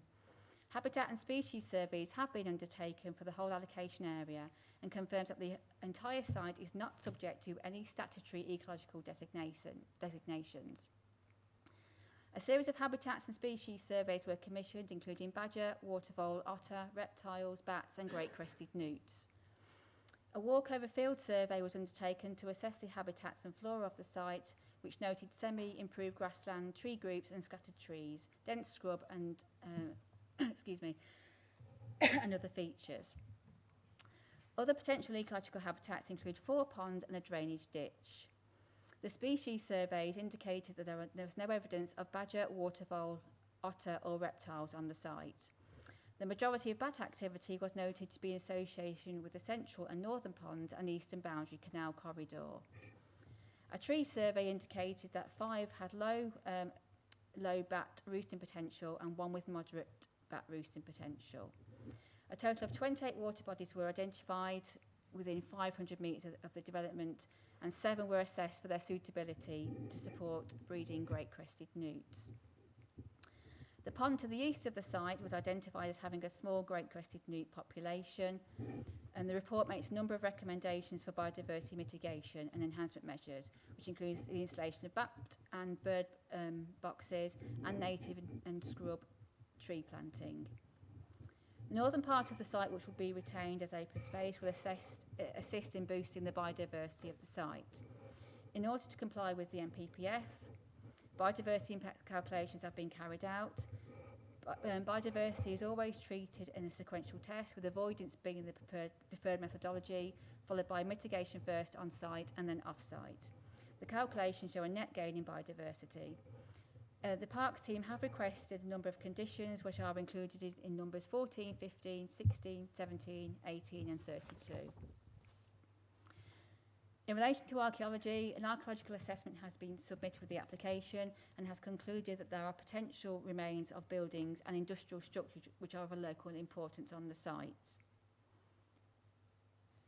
The archaeological team at the county have been consulted and have suggested a condition that requires further work to be carried out. In relation to planning obligations, a number of contributions have been requested as detailed on the screen for things such as education, plain open space, highways mitigation, healthcare, sports provision and police infrastructure, and the applicant has agreed to these contributions. In conclusion, the site is allocated as a strategic housing site in the borough plan and would provide housing and social and leisure facilities. The potential impacts of the development in relation to the use of the land, residential and visual amenity, highway safety, flood risk, contamination, ecology and heritage have all been considered. The assessment has shown that there will be no adverse impact in some instances. However, where potential adverse impacts are identified, it would be possible to mitigate these through the use of obligations and conditions. The recommendation is therefore one of approval, subject to the conditions and the completion of a legal agreement. Thank you, Chair. Thank you very much. Take a break. I think you've deserved it after that. That's quite long. We're now going to move to our first of three speakers that we've got on this item. So the first one I have is Helen Sinclair, who's going to speak as an objector. So do we have Helen Sinclair with us tonight? No, don't see Helen Sinclair. So I'll go then to our next speaker, which is Councillor Condacor. Thank you very much, Chair. I was speaking as a commentator rather than an objector or a supporter, but there's a few things that need sort of mentioning. One particular was campaigners have just released the North Coventry transport study, which is looking at options to close the level crossing and potentially put a bridge or something over either in the side of the level crossing or adjacent to this site. I didn't know if the planning officers were aware of Coventry's ideas about intensifying rail use on the line, and actually, you know where the underpass is, using that as a potential crossing point. So I wanted to make sure that was covered because it's only an outline. So if there was a connection to the road network. Secondly, that tunnel loop is actually quite useful. I've used it a few times on my bike to sort of cut across, and so it's important that that's kept open during construction, because it really, I mean, it links to bus services and work opportunities, etc. But I was excited about the bridge across the canal because going and cycling through that top bit of Coventry and all the connections to make it sustainable, that bridge is really needed to encourage people in daylight hours and summertime to actually use it as a commuting route. And 65% of the houses being built is well, I haven't done my maths, but it's well around the 100-ish houses, which is 2.5 years in. And you really need to get these things done and started at the same time as building houses. If we want to get modal shift and actually getting it a nice sustainable place where people hop on the canal and go down the canal into Coventry or up to Bedworth, then we need that bridge earlier than 65%. So I asked if the committee could look at that number and maybe bring that forward to 35% or something, which would be far better to get people actively travelling. Thank you, Chair. Thank you, Councillor Condacor. I'm just going to ask our officers, is there anything they want to come back on from what Councillor Condacor has just said? In relation to the point you made about Coventry's plans, they haven't raised anything with us in terms of their future aspirations, as far as I'm aware. Okay, thank you. And do I have any other members who would like any points of clarification on anything that was said? No? Okay, so I should move then to our final speaker on this agenda item, which is Mr. Jonathan Adams, who is the agent. Thank you. I'm the planning agent for Terra Strategic, the applicant. The application site is allocated in the borough plan for at least 380 dwellings and community uses.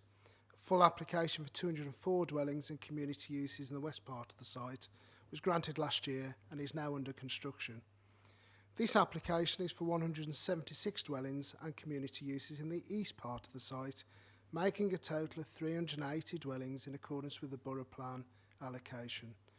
The layout for 380 dwellings is very similar to the Council's SPD concept plan regarding the access and distribution of development and complies with the Borough Plan. We've held regular discussions with officers and key stakeholders for many years and during the application process, with all officers supporting this application and with the Parks officer stating that the proposal will lead to a high-quality development and an attractive place to live.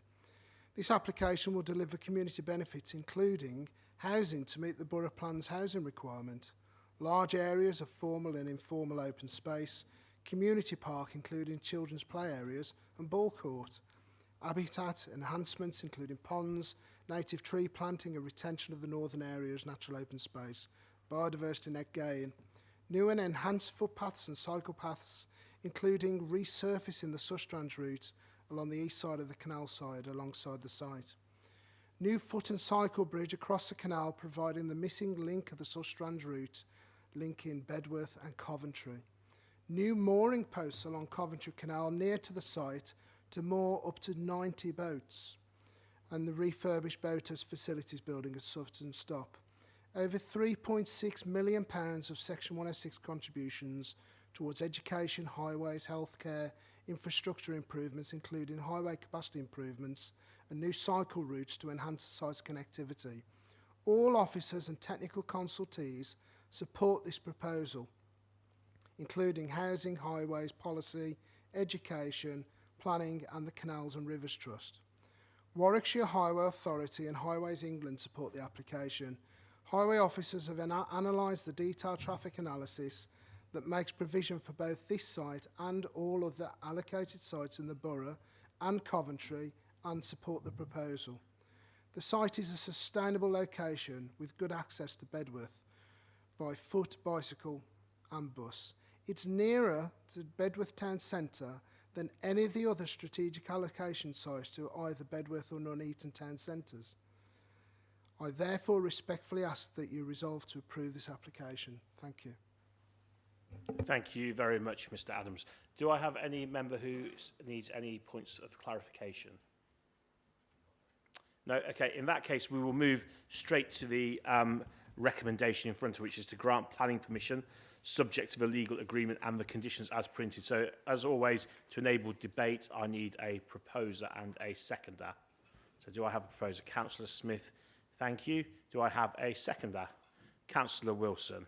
Thank you. Okay, so do I have any members who wish to speak on this matter? Okay, Councillor Wilson. Watkins, sorry. Councillor Watkins. I knew it started with a W. Councillor Watkins.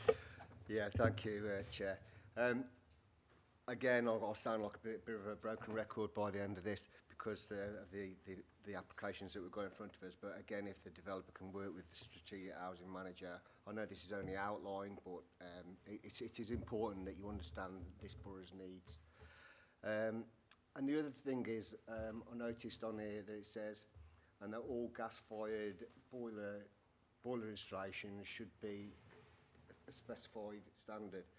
I thought we was working to sort of fully electric by 2025 or something, and so I was wondering if that could be sort of changed and backed up with something like solar powered or something to help the cheaper energy costs within the future. I don't know if that's something we can ask here or if that's something we'd probably ask later on.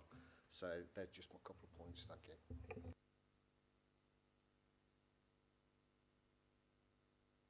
So I don't know if you want to come in on this, Claire.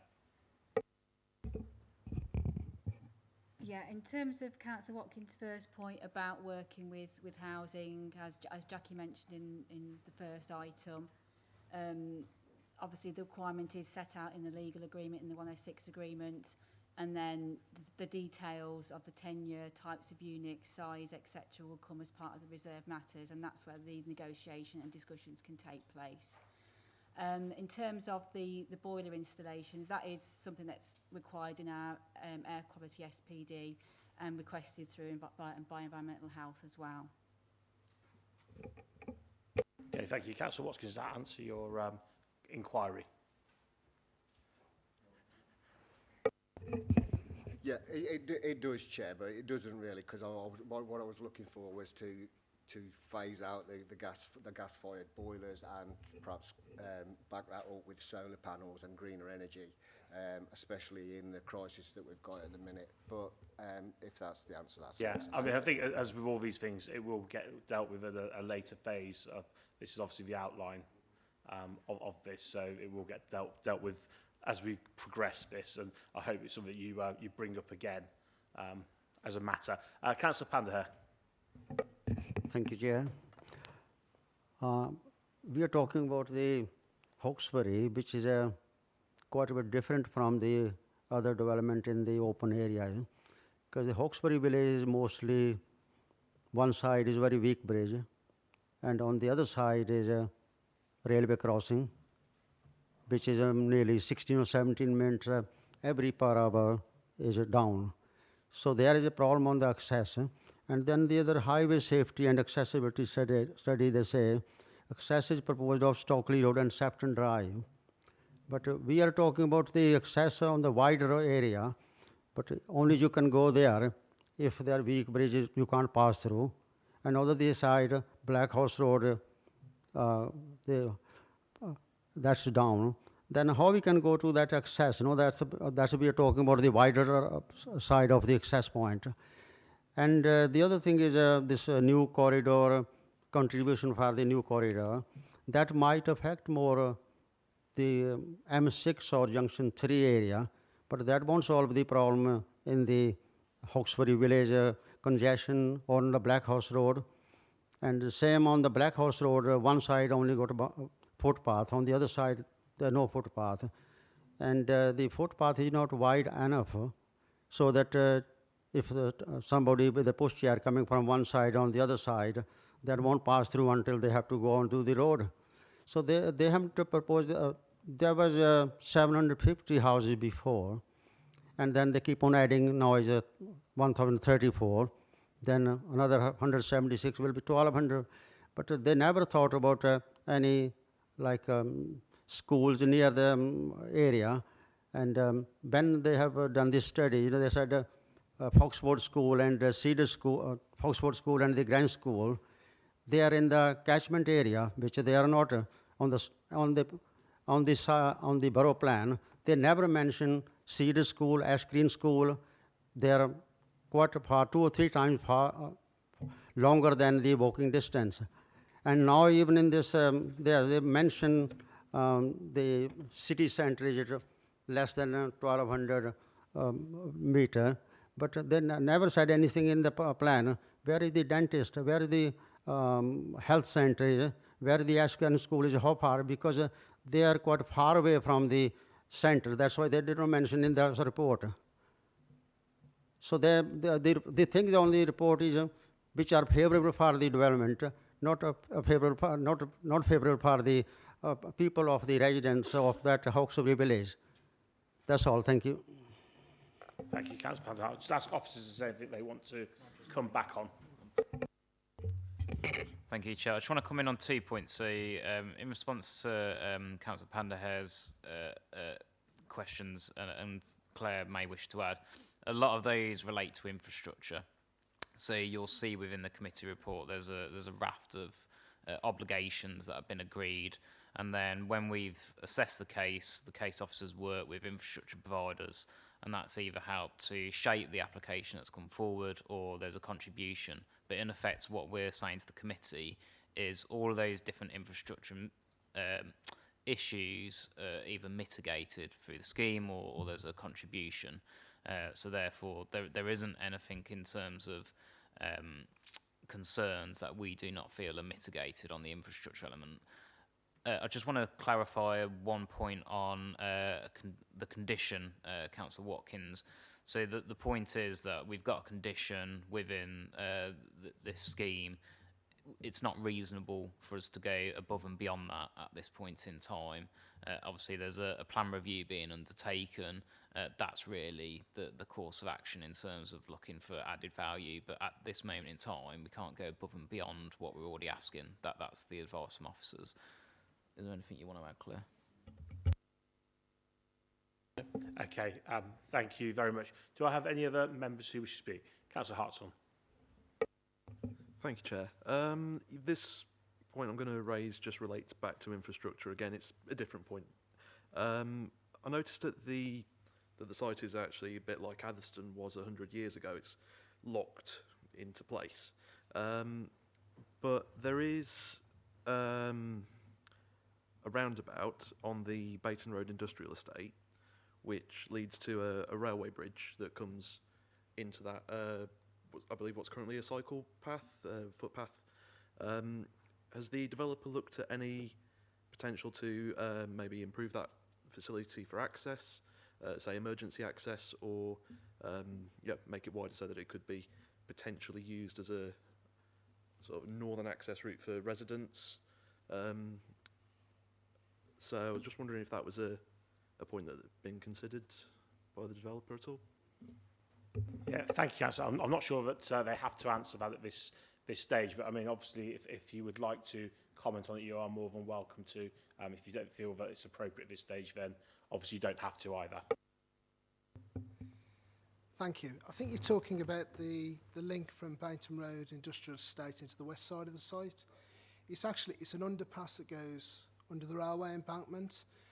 It's been considered for many years as a potential alternative access, but it's basically because of the site levels, and that the tunnel isn't big enough to get a vehicle through. It's not high enough, it's not wide enough, and because it's a railway embankment on a main railway line, it's actually as part of the discussions over many years of considering that as being the amount of time that the railway line would have to be down to accommodate that, and also, you know, inevitably the enormous cost of bringing a mainline railway down to put a tunnel through.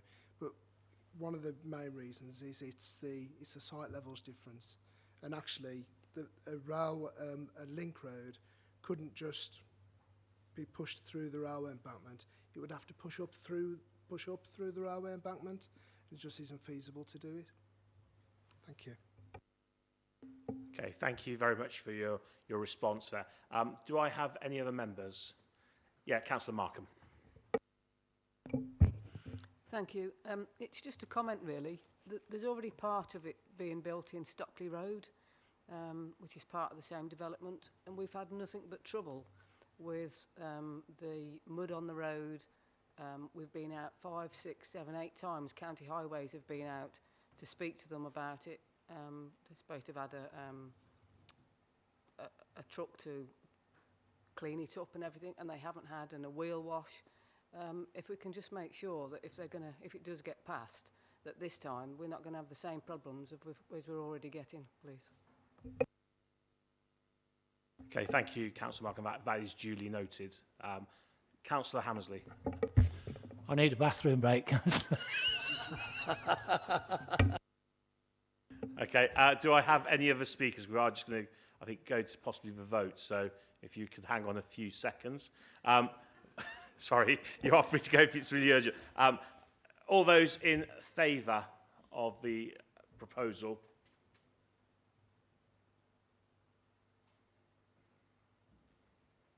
Against? And any abstentions? Thank you very much. Okay, so that is passed. Okay, so we'll get ready for item 3. If there's anyone who wishes to leave now because they've had this item heard, and they don't wish to stay for a remainder, please feel free to do so. We will also, I think I see a few people fidgeting in their seats, so I will call for a 5 minutes comfort break. Okay, so if we can reconvene just about 3 minutes past 8, thank you.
Ladies and gentlemen, could I ask you please to resume your seats?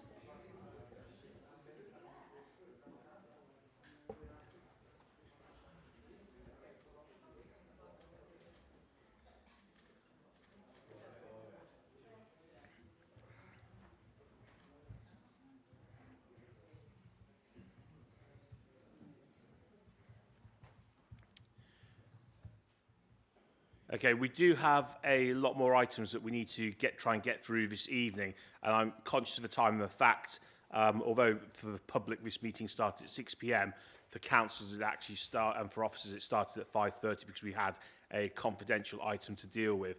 So with that in mind, I need to sort of look to suspend standing orders. So I would like to propose that we suspend standing orders. Do I have a seconder for that?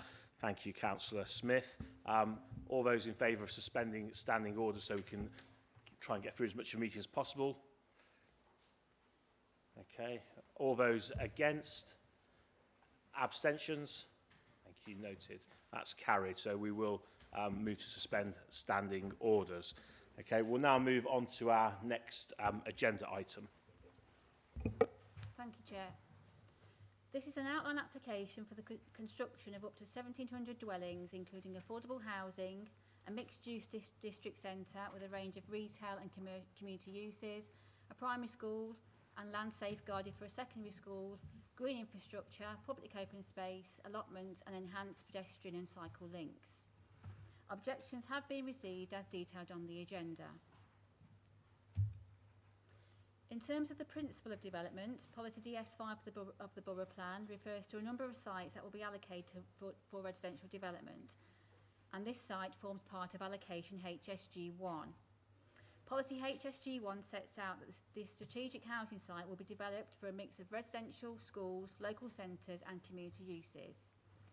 The site has been allocated for development in the Borough Plan, and therefore the principle of development has been considered acceptable.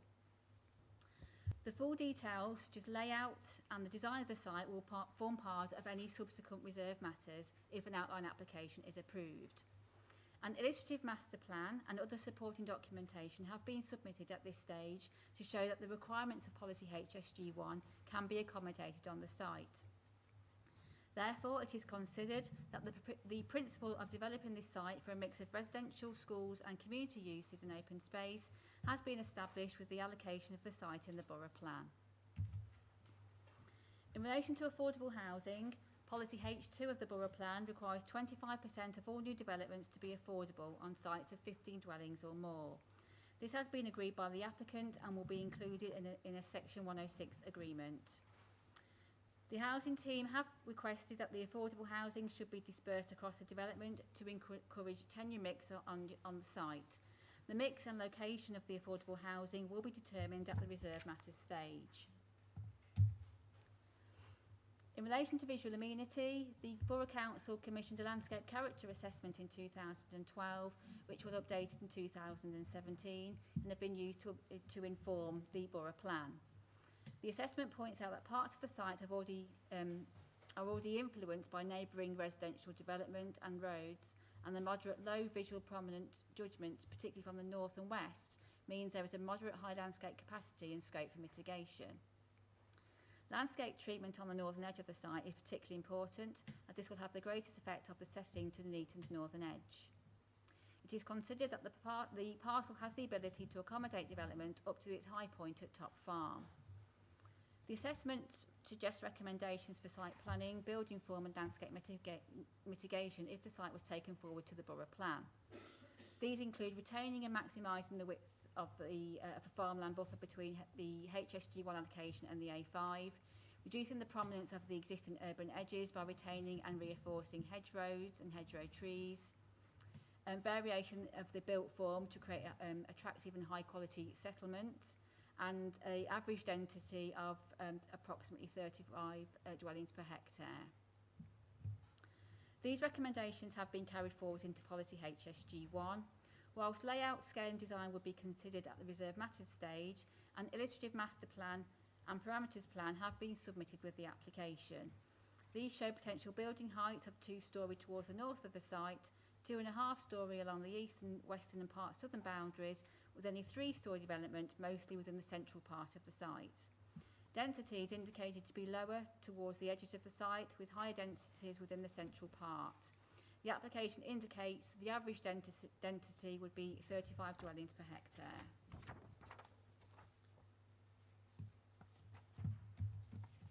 Turning to residential amenity, a noise assessment has been submitted with the application. This has assessed the impact of a number of receptors, including existing dwellings and schools within the vicinity of the proposed construction areas. This highlights that there would be disturbance from noise and vibration from construction plant, traffic and general activities during construction.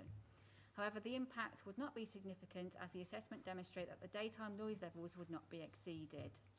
The assessment also suggests a noise and vibration management plan which is produced, which is covered under condition 13. The assessment also assesses the impact on the proposed dwellings from road traffic noise and from the existing and proposed schools and local centre. It suggests that the residential units are designed to achieve the British standard for internal noise levels and fixed plant, which are covered under conditions 19, 41 and 42. The assessment also confirms that external noise levels in rear gardens of new houses across the development can be achieved, through the appropriate design considerations, such as the location and orientation of the houses to help screen noise from traffic and other identified sources.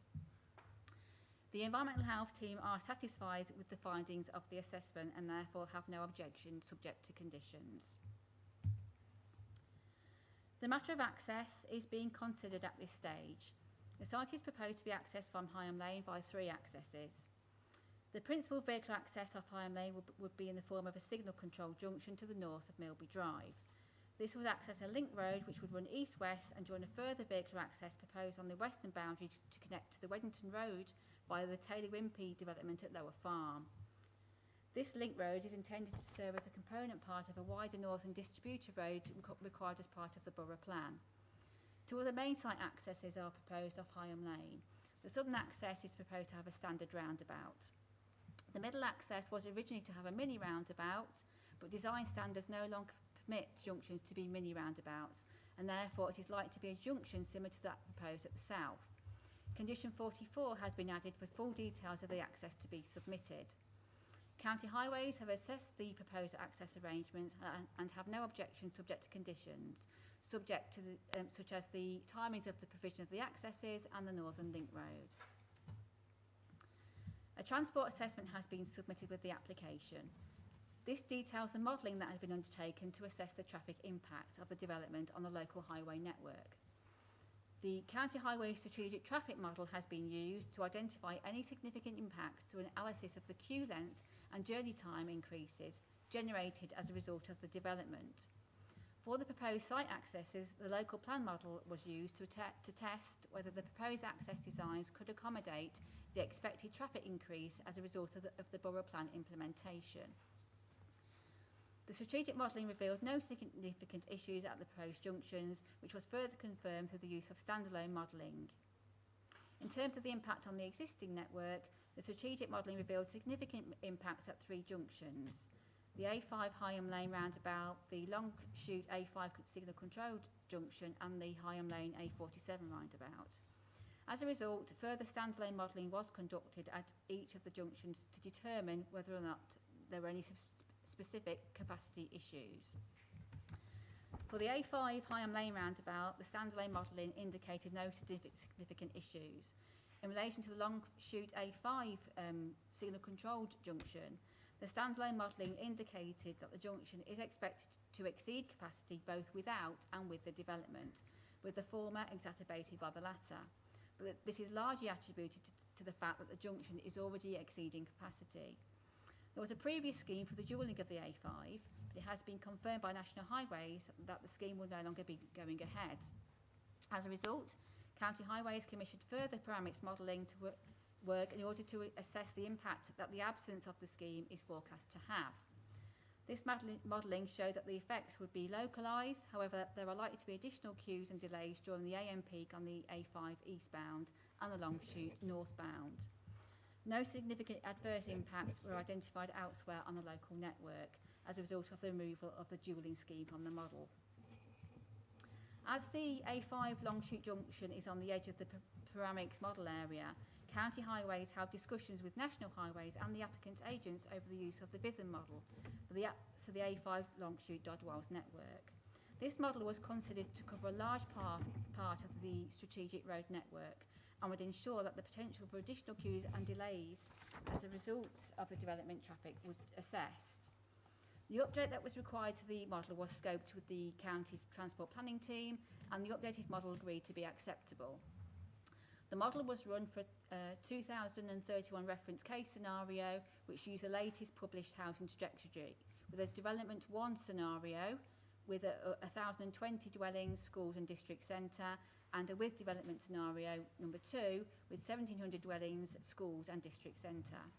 Both these scenarios showed that additional queues and delays are forecast on the A5 eastbound approaches to the long shoot and Dodwells roundabout, but minimal queues along the long shoot. For the with development 2 scenario, i.e. the full development, in the AM peak, an additional 44 vehicles are forecast on the A5 eastbound approach to the long shoot, and an additional 12 on the approach to Dodwells. In the PM peak, an additional 12 vehicles are forecast on the A5 eastbound approach to the Longshoot, and additional 6 vehicles on the approach to Dodwells. The model shows a minimal increase in queues on the Longshoot, with 1 additional vehicle in the AM and none in the PM peak. Given the modelling results for the local network, they do not demonstrate a severe impact. County Highways has no technical reason to object to the development or require mitigation. For the Heimlin A47 roundabout, it is expected to operate above its theoretical capacity both with and without the development, despite the minor increase in expected traffic. Through discussions between the transport consultants and County Highways, it is understood that the scheme to improve this junction has been designed and would be delivered by the county. National Highways have no objection. The transport assessment also demonstrates that the required visibility displays can be achieved at each proposed access, and that with the proposed development traffic they will operate with acceptable capacity at peak periods. County Highways have requested 106 contributions to contribute to highway mitigation schemes as identified in the infrastructure delivery plan. They requested over £5.7 million from this development, which will be utilised for junctions on the A47 Hinckley Road, Heimlin, and the A444 Leicester Road, A47 Hinckley Road junctions. A range of schemes are also proposed which would improve accessibility to and from the site by sustainable forms of transport, and therefore reduce the reliance on the private car. The existing local cycle network would be improved. The County Cycling Officer via County Highways have requested a contribution of £361,000 for improvements along Weddington Road. Whilst there is existing on carriageway provision for cyclists on Weddington Road, this does not cater for novice cyclists, families and children due to high traffic flows on that road. Recent cycling design guidance recommends cycle routes segregated from traffic on main roads such as the A444, and therefore the development sites on Weddington Road generate the need for alternative traffic-free links to key destinations in order to encourage cycling for local journeys. The proposed cycle route would provide traffic-free cycle access to the town centre and railway station from the site. It would consist of a 0.9km footway widening conversion to a shared use on the western side of the road between Trangebrook and Leicester Road Bridge. The Parks team at the Borough Council have also requested £212,000 towards cycle improvements at Trangebrook, and would consist of a provision of a cycle path from the bridge crossing of the Trangebrook through Trangebrook Park to Weddington Road. At the proposed northern access, there will be a 3-metre footway along the southern edge of the site, access to connect to the internal combined footpath and cycleway. At the proposed southern access junction, a 3-metre shared footpath is also proposed on both sides of the access.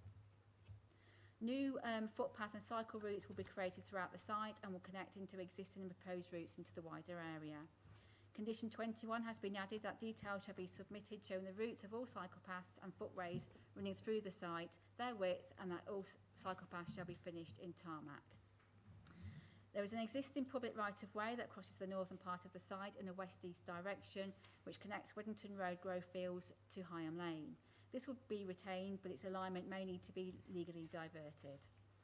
County Highways have also requested a contribution of £450,000 for a new bus service.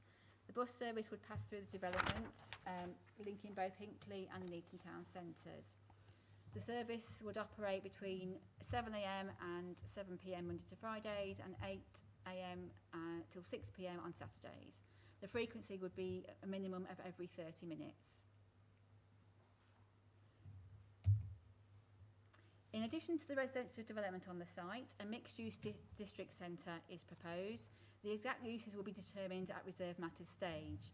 A 2-form entry primary school is proposed on the site and is proposed to be located as an integral part of an all-through school campus to include a secondary school on land safeguarded for education with a total of 11 hectares.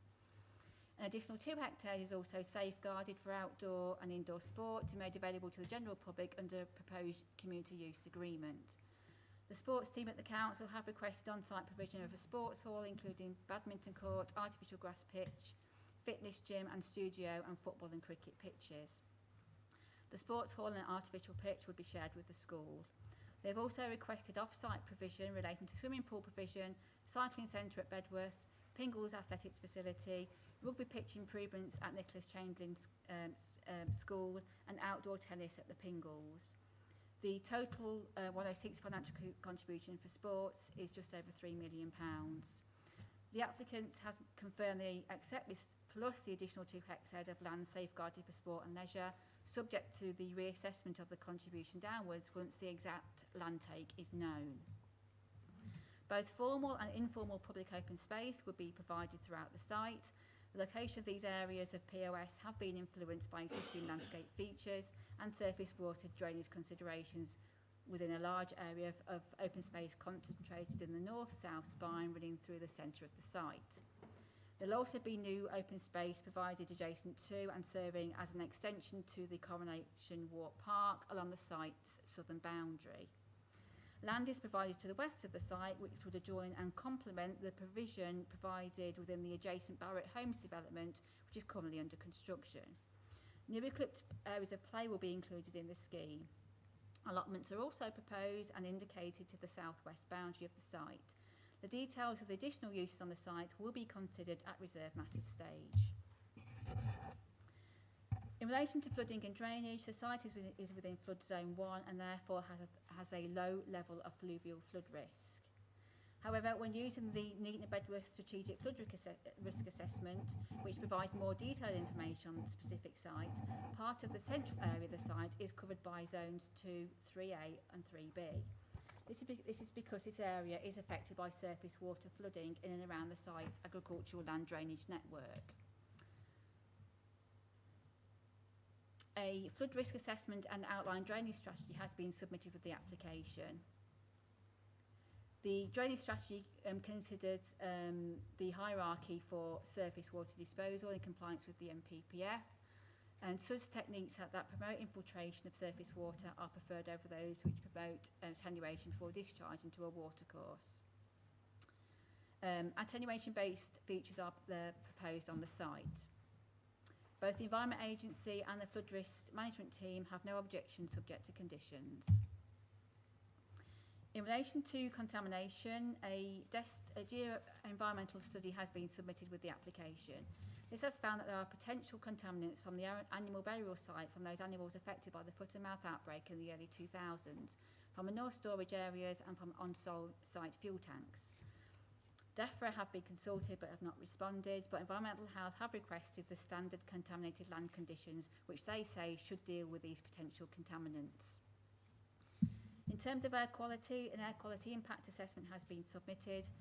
In relation to road traffic emissions, the pollutants of concern that have been considered in this assessment are nitrogen dioxide and particulate matter. Sensitive receptors have been identified at those roads in the area which are forecast to experience a significant change of annual average daily traffic flows on local roads. An assessment of the risks posed to sensitive receptors from dust effects during the construction phase has also been undertaken. The assessment finds that in relation to road traffic, the change in pollutant concentrations is small and pollutant levels are likely to be well below the air quality objectives. The development would have a negligible sensitivity and risk level and would not have a significant impact. In terms of dust emissions from construction, the assessment states that the effects from construction dust would not be significant, providing suitable mitigation measures are in place, such as a dust management plan. Environmental Health have no objection subject to conditions covering a dust management plan, electric vehicle charging point and gas-fired boiler installations.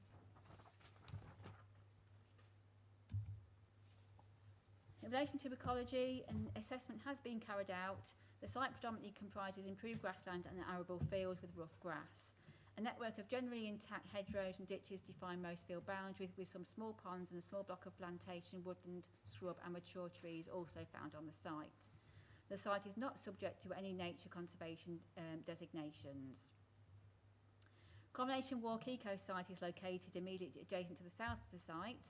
There is approximately 11 kilometres of hedgerows that are of value for nature conservation on the site. An illustrative master plan has been submitted which seeks to retain hedgerows wherever possible, with 8 kilometres of existing hedgerow to be retained. The loss of any hedgerows will be compensated for by the creation of additional 2 kilometres of new hedgerow planted within the scheme. Small populations of great crested newts are present on and close to the site.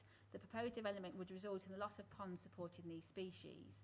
This is because the location of the east-west link road is effectively fixed due to the transport planning requirements. However, it is proposed to relocate the great crested newts population from the ponds to a purpose-built receptor area located in the northwestern boundary area. A small roost of common pipistrelle bats has been identified in one of the buildings on the site. Whilst this building will be lost due to the proposed development, the development would incorporate new alternative roost sites within existing trees and new buildings which can be secured by condition. Conditions can also be added in terms of provisions for roosting and nesting areas, tiles, boxes and terraces for bats and breeding birds. In order to comply with the MPPF to ensure the development does not have an impact on biodiversity, impact calculations have been carried out. Biodiversity is always treated in a sequential test, with avoidance being the preferred methodology, followed by mitigation first on-site and then off-site. Whilst the proposals have sought to minimise impacts and maximise enhancements, the proposals as shown on the master plan would lead to a negative habitat biodiversity impact score. As this master plan is only illustrative and that the site is likely to be developed in a number of phases, it is prudent to address biodiversity through a suitably worded condition and a formula within the Section 106 agreement. Welsh Wildlife Trust are happy with this approach. Legal services at the Borough Council have also confirmed that a formula approach in any 106 is acceptable. In relation to archaeology, there are no designated heritage assets within or immediately surrounding the site that have settings that would be likely to be affected by the development. In addition, there is no evidence of any extensive areas of archaeological interest which may extend from this site into the surrounding area. A small area of probable medieval ridge and furrow earthwork survives within the site, as does a pattern of field boundaries that have remained largely intact since the early 19th century. However, there remains a possibility that subsurface features of archaeological interest may occur that have not been previously identified using survey methods employed to date. County Archaeology have been consulted and have suggested the condition that requires further work to be carried out. Trial trenching has been carried out in accordance with the agreed written scheme of investigation. This identified archaeological deposits from several periods, including Iron Age and Roman. The archaeological team at the county have confirmed that the programme of work detailed, once completed, will be sufficient to mitigate the impact that development will have across the proposed school and playing fields area. Since archaeological deposits were also identified across other parts of the site, the archaeological team would anticipate a further archaeological mitigation strategy to be submitted as per condition 33. In relation to planning obligations, a number of contributions have been requested as detailed on the screen for things like education, plain open space, highways mitigation, healthcare, sports provision and police infrastructure. The applicant has agreed to these contributions. In conclusion, the site is allocated as a strategic housing site in the borough plan and will provide housing and social facilities. The potential impacts of the developments in relation to the use of the site, highway safety, flood risk, residential and visual amenity have all been considered. The assessment has shown that there will be no adverse impacts in some instances. However, where potential adverse impacts are identified, these can be mitigated through the use of conditions and planning obligations. The recommendation is therefore approval, subject to conditions and the completion of a legal agreement. Thank you, Chair. Thank you very much for that. I now have three public speakers on this item. Three public speakers on this item. I'll start going with them in order. So the first one is Michelle Condacourt, who will be speaking as an objector. So you have 3 minutes, Ms. Condacourt. Thank you. Well, the application is outdated from the start because the majority of documents were submitted in 2017 and things have moved on significantly since then. The transport assessment was done before some of the other sites were built and occupied, both on Heimlin and the ones on the long shoot. The documents are impossible to find on the website. Couldn't tally with half the things that were in the officer's report. There are 14 documents which are just named plan and 18 which are just named planning documents. So it really makes it impossible for members of the public to actually see what's going on. This development is presented as sustainable, as it's presented is not sustainable. In order to make any vague nod to sustainability, there must be a 15% modal shift, as in policy HS2 of the now adopted Borough Plan. This involves having an emphasis on walking, cycling and public transport, and yet there are no documents that I could find that show where pedestrians and cyclists can gain access to the site other than where the vehicles go in. All new cycling infrastructure should be to LTN 120 standards, and yet any mention of cycling is only on shared use paths on the site. There's nothing about a safe cycling route northbound on Heimlin to link up with the routes along the A5 to employment sites at Myra and around Hinckley. And going uphill is already an issue because you're struggling to get up the hill, and all the additional traffic that will be generated is, just wrong. Why is there nothing on safe, traffic-free access routes for pedestrians and cyclists to the proposed schools?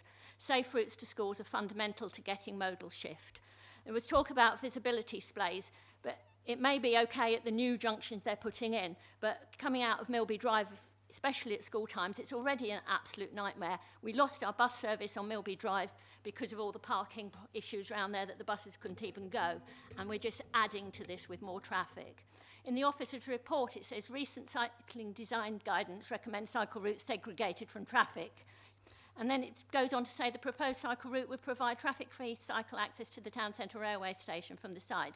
It would consist of a 0.9 kilometre footway widening conversion to shared use on the western side. Well, shared use is not segregated. And what happens when you get to the Leicester Road Bridge? There's no safe route to the town central station from there.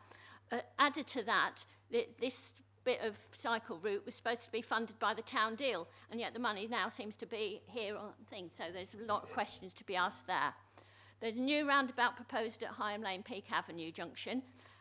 Peak Avenue is a narrow road, it's concrete, and it cannot take much traffic. So what are the proposals to stop this becoming a rat run? Have any residents in the area been consulted about this significant change? I think not.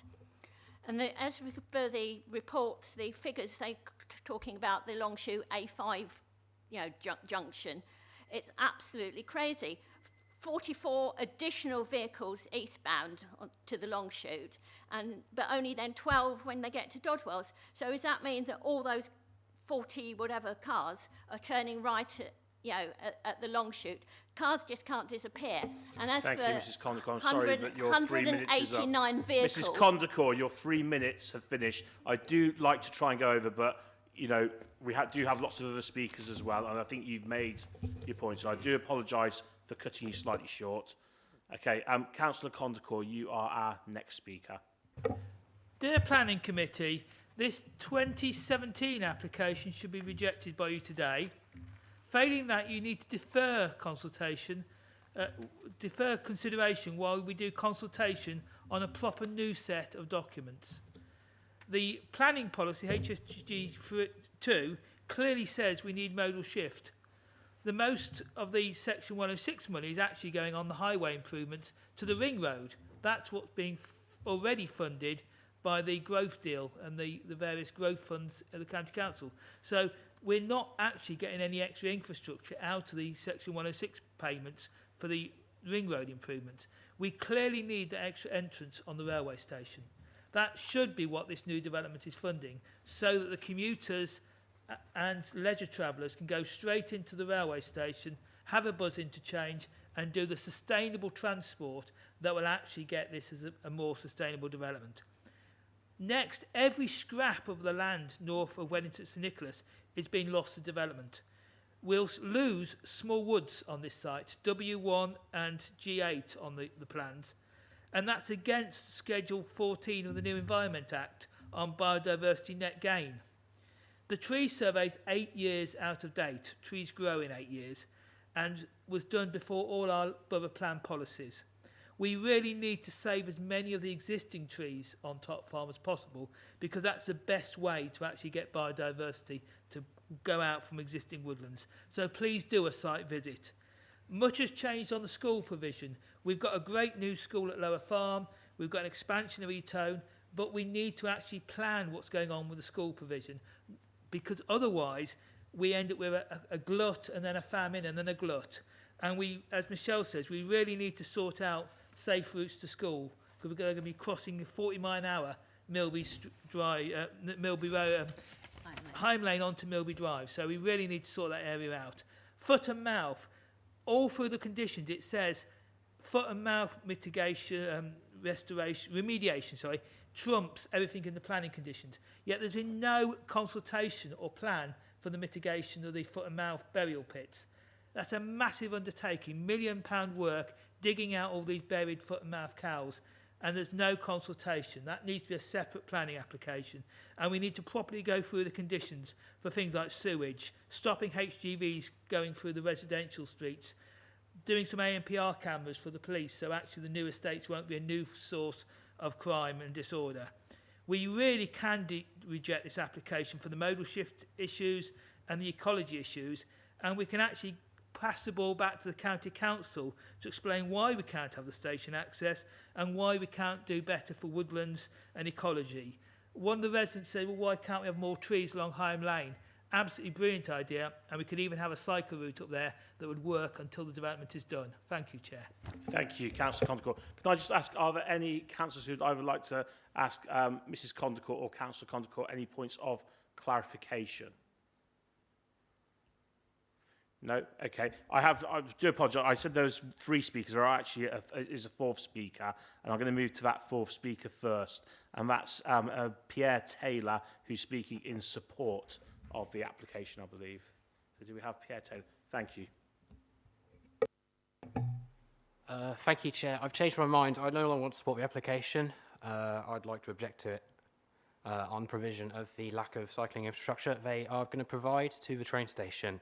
The bridge over a railway on Leicester Road is inadequate for pedestrians and cyclists. Thank you. Thank you very much for your statement. We've then got the agent, which is Mr Michael O'Connell.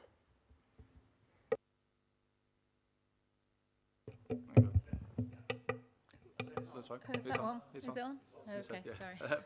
Good evening. Yeah, my name is Michael O'Connell. I'm town planning consultant and speaking on behalf of the landowner, that's Warwickshire Council Property Services.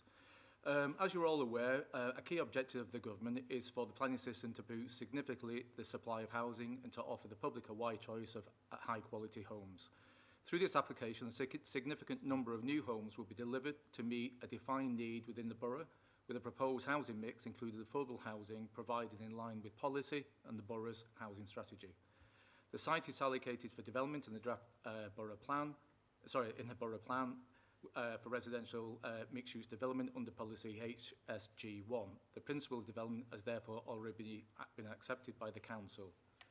And this illustrative master plan submitted with the application shows how approximately 1,700 dwellings could be laid out on the site at an average density of approximately 35 dwellings per hectare, which is deemed appropriate having regard to the recently constructed and committed residential development schemes in the area. Whilst the submitted layout is indicative at present, it has been informed by design principles in the design and access statement that can help guide future reserve matter submissions. The layout of the proposed scheme has been arrived at following an iterative process having regard to development opportunity constraints, informed by robust survey evidence base, and in response to comments received from officers at the council, other stakeholders and the general public. The illustrative master plan provides an extensive areas of formal and informal public open space, approximately 30% of the whole site, which coupled with development that respects existing architectural building styles and local vernacular, will provide an attractive, well-designed and new sustainable neighbourhood on the edge of Nuneaton. The provision of a district centre, retail and opportunities for new health and community facilities will not only meet needs arising from the development, but importantly will also help meet needs, latent demand for such infrastructure within this existing local community. In fact, it is safe to say that the proposed development on land at Top Farm effectively represents a missing jigsaw piece to planned growth north of Nuneaton and will help ensure delivery of the northern link road between Weddington Road and Hyam Lane, making new educational facilities plus social and community facilities on the site accessible by non-motorised modes of transport, something which would not be possible without this development. The proposals also considered acceptable from a highways perspective and satisfy the relevant policies relating to other material considerations, including heritage, noise, air quality, ecology, landscape, flood risk, and ground conditions, and therefore there are no technical or environmental constraints that might otherwise preclude residential-led mixed-use development at the site. I am aware that a number of comments were received today from a councillor, and I could respond to those now, briefly, if that's okay, or I can field questions. Yeah, I would rather we dealt with questions from the Planning Applications Committee. Okay. So do we have any points of clarification from any members of the Planning Application Committee? No? Yeah, Councillor Coe. I can't use this because it says don't use the button. I'm quite happy to give my question over to the answer that he was going to do, because he's going to address several questions that were used. Right. Yeah, it doesn't quite work that way, Councillor. But I mean, I am happy to try and sort of accommodate people anyway. So I'm just trying to sort of keep the flow of the structure of a meeting going. But I will always try to come back where time allows. So obviously, we want things that will allow the meeting to progress and obviously to inform members of the committee. So I mean, as long as the points that we have are informative and will help this Planning Applications Committee reach a decision, I am happy to allow that. So, thank you. So there's a number of points raised by the council. I can't cover probably all of them right now, but a couple of key ones then.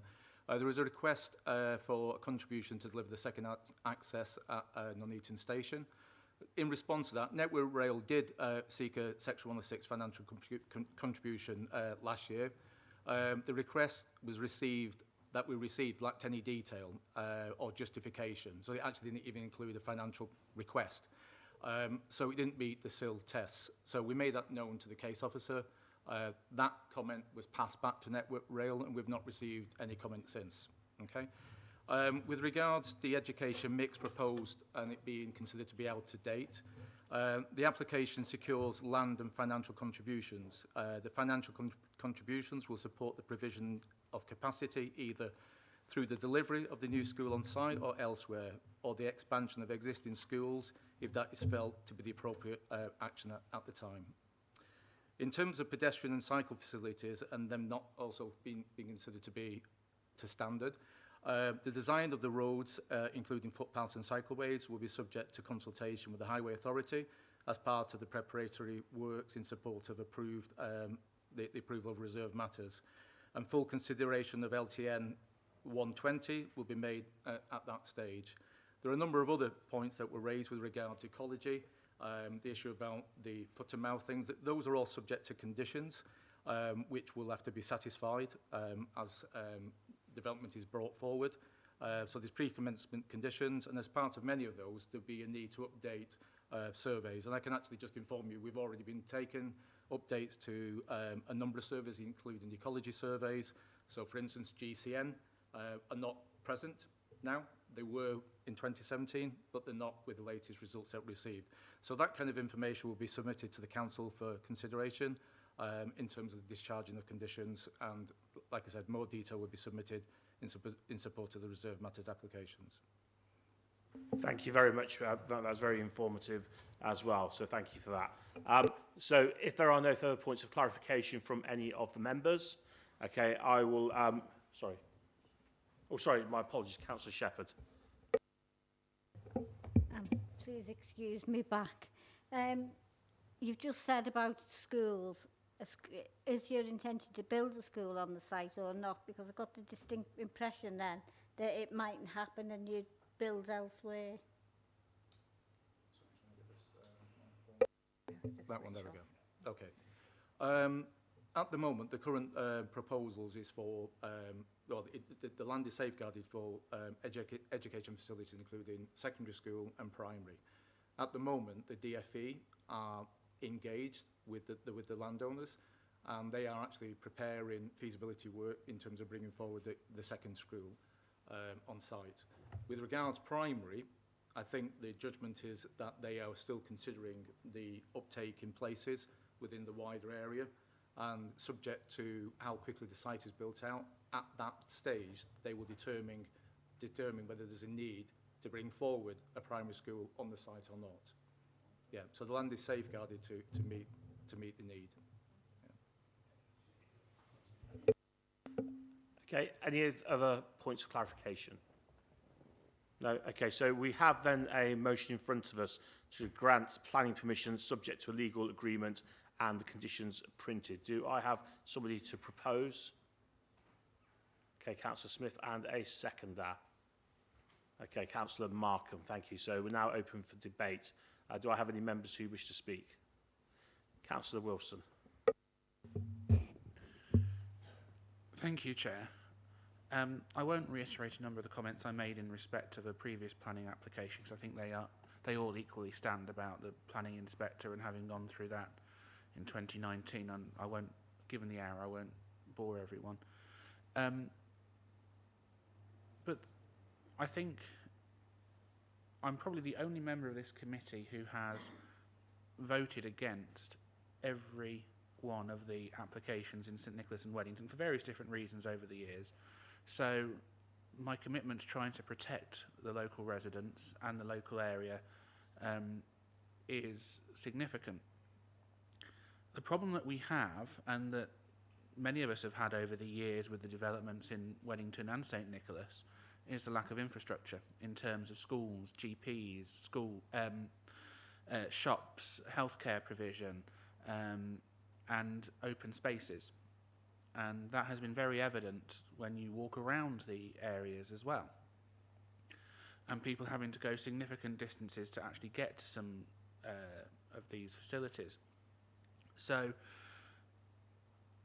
as the applicant alluded to, and I genuinely haven't spoken to him, but I happen to share the same view, unfortunately, is that this is a missing part of the jigsaw, a very vital missing part of the jigsaw that, unfortunately, most of the private sector developers have willfully ignored because it has suited them.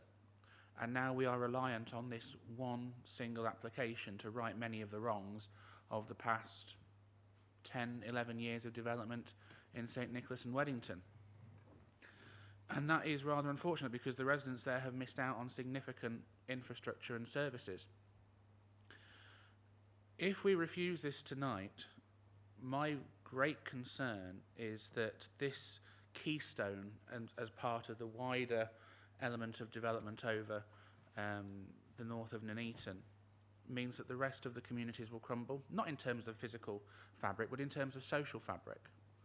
And that concerns me greatly, because we need places for kids to go to school. We need places for people to go to shops to reduce the people coming into the town centres where necessary. Although, if people want to come into Nuneaton town centre, they are always more than welcome with my portfolio hat on. It's always nice to see people in Nuneaton. But if it's an avoidable journey and it's something that you can just pop down, like we always used to say, pop down the corner shop, then that is something that many of us have in more established communities, but the communities in these areas of St Nicholas and Weddington don't have that right or luxury. We do know that there is a surge in children across Warwickshire, but in particular Nuneaton and Bedworth. And we know that there are children in this area who are having to go up the A5 outside of our boundaries and go to school in Hartshill.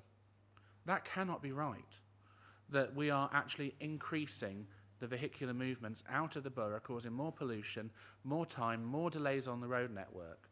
That is essentially what the Councillor Mrs Condacor are asking us to do if we refuse this. There is significant funding coming from DFE for the school provision on this site. That is information that I have been given, and that if we don't consider this application and we refuse it, that has to be signed off by the end of this month. Those are the cold hard facts, Chair. If we don't approve this tonight, we will be losing significant funding from the Department of Education unless this is dealt with by the end of this month. I think it would be highly irresponsible of us, not just for the existing children, but for the future children of the borough, but in particular Weddington and St Nicholas, if we don't grasp the opportunity for this significant investment in our educational facilities, something which we know in Nuneaton and Bedworth we lack educational attainment. And if we can do anything to increase the educational attainment of our kids, then I think that we have to do that. If you look at the description of the development on page 112.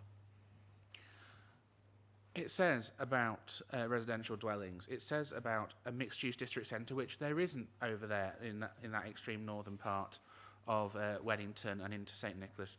There isn't any community facilities there really to speak of, which is a shame. The health centre uses, we have fortunately had a new facility open in the St Nicholas area, but we know that there is a significant black hole in health provision in Weddington and the wider St Nicholas area too. There will also be provision for a secondary and sixth form school, which, given the amount of development over there, Heimlin and Eton may be expanding, but they can only expand so far, Chair. We will need more provision, I have no doubt about that. And we are also getting proper formal and informal open spaces, which is something that the residents lack at the moment. They haven't got accessible open spaces in most of the developments which have cropped up, not to the extent that is proposed in this application. Additional allotments, drainage works, etc. So, whilst my inclination would be that this is a step too far, it is an absolute necessity to deal with the damage which has been caused on the north of Nuneaton. It won't repair the damage, but it will mitigate the damage. So with a heavy heart, Chair, I will be voting for this because of the impacts on particularly our children, and also the funding that we need to support that future generation going forwards. Thank you. Councillor Wilson, do I have any other members? No. Do I have any comments from the officers on anything they've heard? No. Okay, in that case, I shall move to the vote. Sorry, Councillor Panda. Sorry, just want to clear, because the applicant is a Berkshire County Council, and what would your county councillor are allowed to vote or not? Because we three are county councillor also.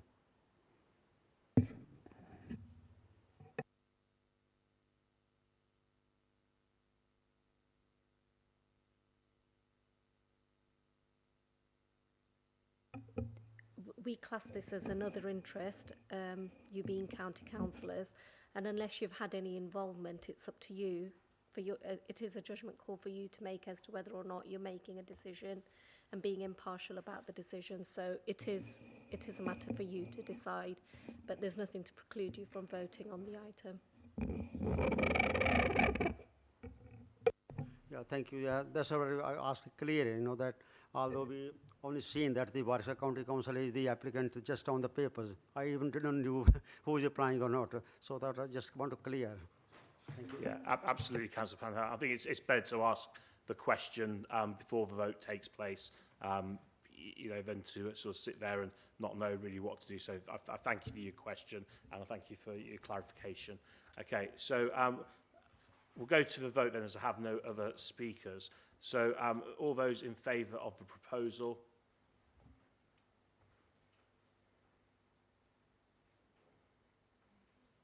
Against?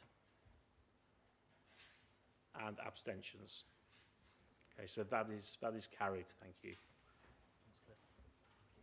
Okay, if anyone wishes, who was here for just that item, if you wish to leave, you are more than welcome to do so, and we'll get ready to start our next item. Is it worth seeing if this objector's here? Is he any objector remaining? Because if he is, yeah, we've got another speaker here, haven't we? Yeah, but that's the applicant. Oh, okay. It's a bit different. It's like the age. We're going to get through both of them anyway, aren't we? 10 to 9. I think so. Yeah, so we'll stick in the running order. This next one's the longest. The other ones are yeah. quick.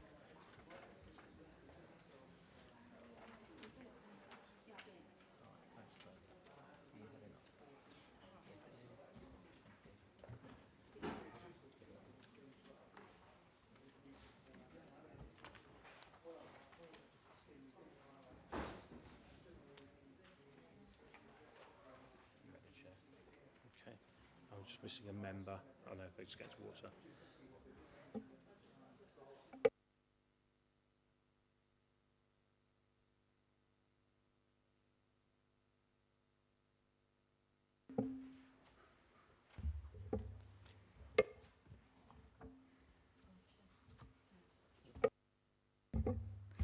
Thank you, Chair. This is a full application by the Council's housing team for the erection of 12 two-storey dwellings. The original apartment block, which stood on this part of the site, has been demolished under a prior notification demolition application reference 38257. The site is at Byford Court, Byford Street, Nuneaton. The site is part of a larger complex of 2- and 3-storey flats bordered by residential roads on all 4 sides. 2 of the blocks at Byford Court are to remain. The small car park accessed off Byford Street is to remain, as well as a courtyard in the middle of the site, which is part of the amenity area for the existing flats. The redevelopment area is the eastern block of 2-storey apartments, now, as I say, demolished, which were 1-bedroom flats for the over 55s. Some garages to the south have also been removed as part as the application, as well as the felling of a line of trees fronting onto Wood Street. This application is being reported by Planning Application Committee as it's a major application on council-owned land. There are no statutory objections. In fact, the housing manager is supporting the application. There have been 2 responses of objection from neighbours at 2 addresses. The details are on your agenda. The key issues are set out before you. Policy refers to the need for sustainable development. Local policy DS2 and DS3 refer to Nuneaton providing a primary role for residential development and the acceptability of development within the settlement boundaries and on brownfield site. The proposal complies with all of these policies, and it's considered that the site is sustainable. The principle of the development is therefore considered acceptable. The site will provide a windfall site of 12 much-needed family homes, although it does mean a loss of 25 one-bed apartments. The proposal will provide council social rental housing of 6 2-bedroom dwellings, 4 3-bedroom and 2 4-bedroom dwellings. In relation to residential amenity, policy BE3 refers for the need for development to be a sustainable design and states that development proposals must be to a high standard and contribute to the local distinctiveness. The policy refers the need to meet building for a healthy life, 35% of the optional building regs for accessible and adaptable dwellings. The proposal actually exceeds this at 42%. And has also considered passive solar design, secured by design and rainwater harvesting. The development meets these standards. Local policy BE3 refers to the Council's Sustainable Design and Construction SPD, which requires properties to meet minimal internal nationally described space standards, and which the application fully complies. The same SPD provides a section on minimal distance standards for residential amenity for existing and proposed residents. In relation to the impact to existing flats, these are the existing flats here. I've just took 2 extracts where there is a slight shortfall. On this top one, there is only one distance where there's a shortfall of 1.8 metres from the primary lounge window of apartments, which appear to be 18, 21 and 24 Byford Court, to the building of plot 9, which is there. If we were considering window to window, the distance would need to be 20 metres. However, it's only across half of the affected window. You can just about make out where the building line is. It would be about halfway through there. And therefore, there's views beyond. Also, existing affected windows are corner windows, so it provides views probably that way to the main. In addition, the 20 metres distance that I've described would be window to window, and in this area of the new dwelling of plot 9, there are no windows. The layout to plot 9 for this part of the site is shown there and there. Therefore, paragraph 11.8 of the SPD is more appropriate as it refers to window to wall distance, which is 14 metres, and this is well met. Similarly, there's only 9.6 metres approximately from side windows of plot 9 this extract on this side to the left, to an existing living room window of what appears to be apartments 39 to 42. There should be a distance of 20 metres. However, this affected window there is excluded because it's a secondary window and only primary windows are protected under the SBD. Therefore, it's considered that whilst there will be an impact to the existing apartments, the proposal follows the design guidance.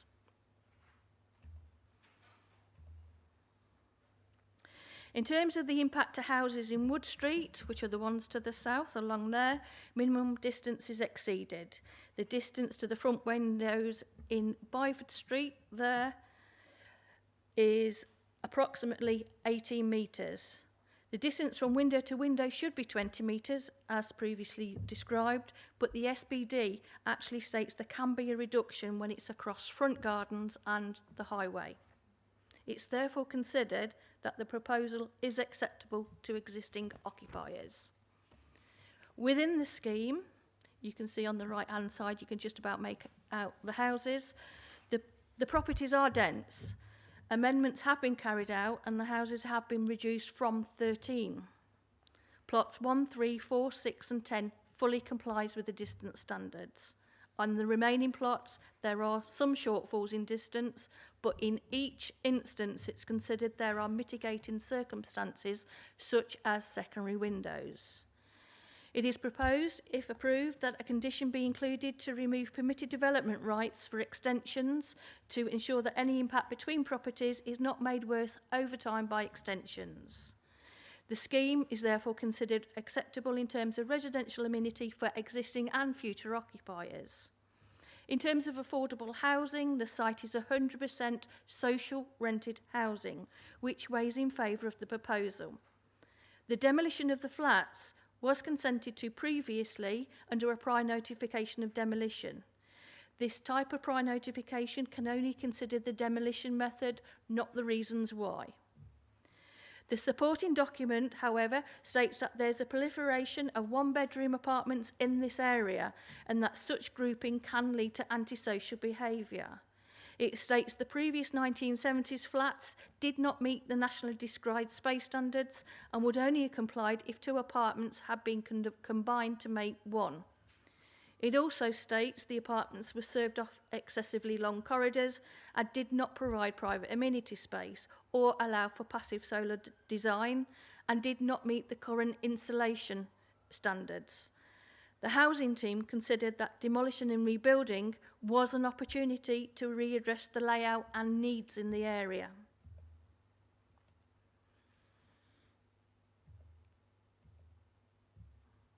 The slide shows the proposed front elevations and photographs of the surrounding area. The dwellings are contemporary but with a traditional feel and are designed to provide active frontages. Proposed materials are to be red brick, brick detailing and grey roof tiles. The house types create a strong grouping but which picks up features of the surrounding properties. It's therefore considered that the visual amenity is acceptable. Some of the existing neighbours' concerns were about loss of some amenity space for the existing flats. The applicant was requested to provide details. The existing private amenity space for all the flats, including the ones demolished, was 1,976 square metres, which equates to 29 square metres a flat. Now 25 flats have been removed. The overall remaining space is 1,460 square metres, which equates to 34.7 square metres a flat, so it's actually a betterment for each flat of 5 square metres. Policy NE3 refers to biodiversity. 5 trees facing onto Wood Street, you can make them out on the 2 photos there, have been felled as part of the demolition work. The council's tree officer originally objected as these trees could provide amenity as a group. However, the site could not be redeveloped without the loss of these trees. These trees were classified as category B trees, which is of moderate quality. And the submitted tree report advised that the physiological condition was average or below average and structural condition was considered to be indifferent. Therefore, their removal is considered on balance to be acceptable, providing tree replacements are agreed. Biodiversity calculations have been provided, which included the loss of the trees. The Council's Parks team have confirmed that the scheme is acceptable and there is no loss of biodiversity. To ensure the safety of the remaining trees, the condition for tree protection is considered appropriate. An ecological assessment has been received and found that no bats were present. The report also refers to lighting to be conditioned to ensure no impact to wildlife or indeed residents. It also confirmed the planting of native trees and bird and bat bricks in the new development, all considered to be appropriate conditions. It's therefore considered that, on balance, the benefits of the scheme overrides the loss of the trees. In terms of air quality, the Council's environmental health officers have no objection subject to conditions. The scheme includes solar panels and increased energy saving within the building fabric, which is welcomed. In reference to noise, the Council's environmental health again had no objection subject to limiting the hours of construction. Geotech surveys were received with the application, which advised that some form of remediation for contamination would be required, which can be conditioned. Warwickshire County Council Highways have no objection subject to conditions. The proposal needs to align with the Council's adopted Transport Demand Management SPD in terms of parking. In terms of parking for existing flats, there was originally 12 spaces for 67 flats, equating to 5.5 flats per one parking space. The amended parking area is now 10 spaces, but that actually equates to 4.2 flats per parking space. So there's actually a betterment if you actually compare the flats, the number of flats. Each house has, the new proposed houses have 2 parking spaces per house. It's therefore considered that health, air quality, noise, contamination and highways safety can be made acceptable subject to conditions. The site is in flood zone 1, which is the least likely to flood. Underground cellular storage is to be provided to limit the runoff to drains, and Warwickshire County Council, as lead local flood authority, have no objection subject to conditions. In terms of archaeology, Warwickshire Museums and Archaeology have no objection and have not requested any conditions. Therefore, the impact of flooding and drainage is considered acceptable by a condition, and archaeology requires no surveys or trial trenching. In relation to planning obligations, only one 106 request has been received, which is from the Council's sports team. The applicant submitted a viability assessment which has been scrutinised independently by the District Valuations Office, who has confirmed the application cannot support any 106 contributions. In conclusion, it's considered that the principle of development, the need for affordable housing, the impact on residential and visual amenity are all considered acceptable.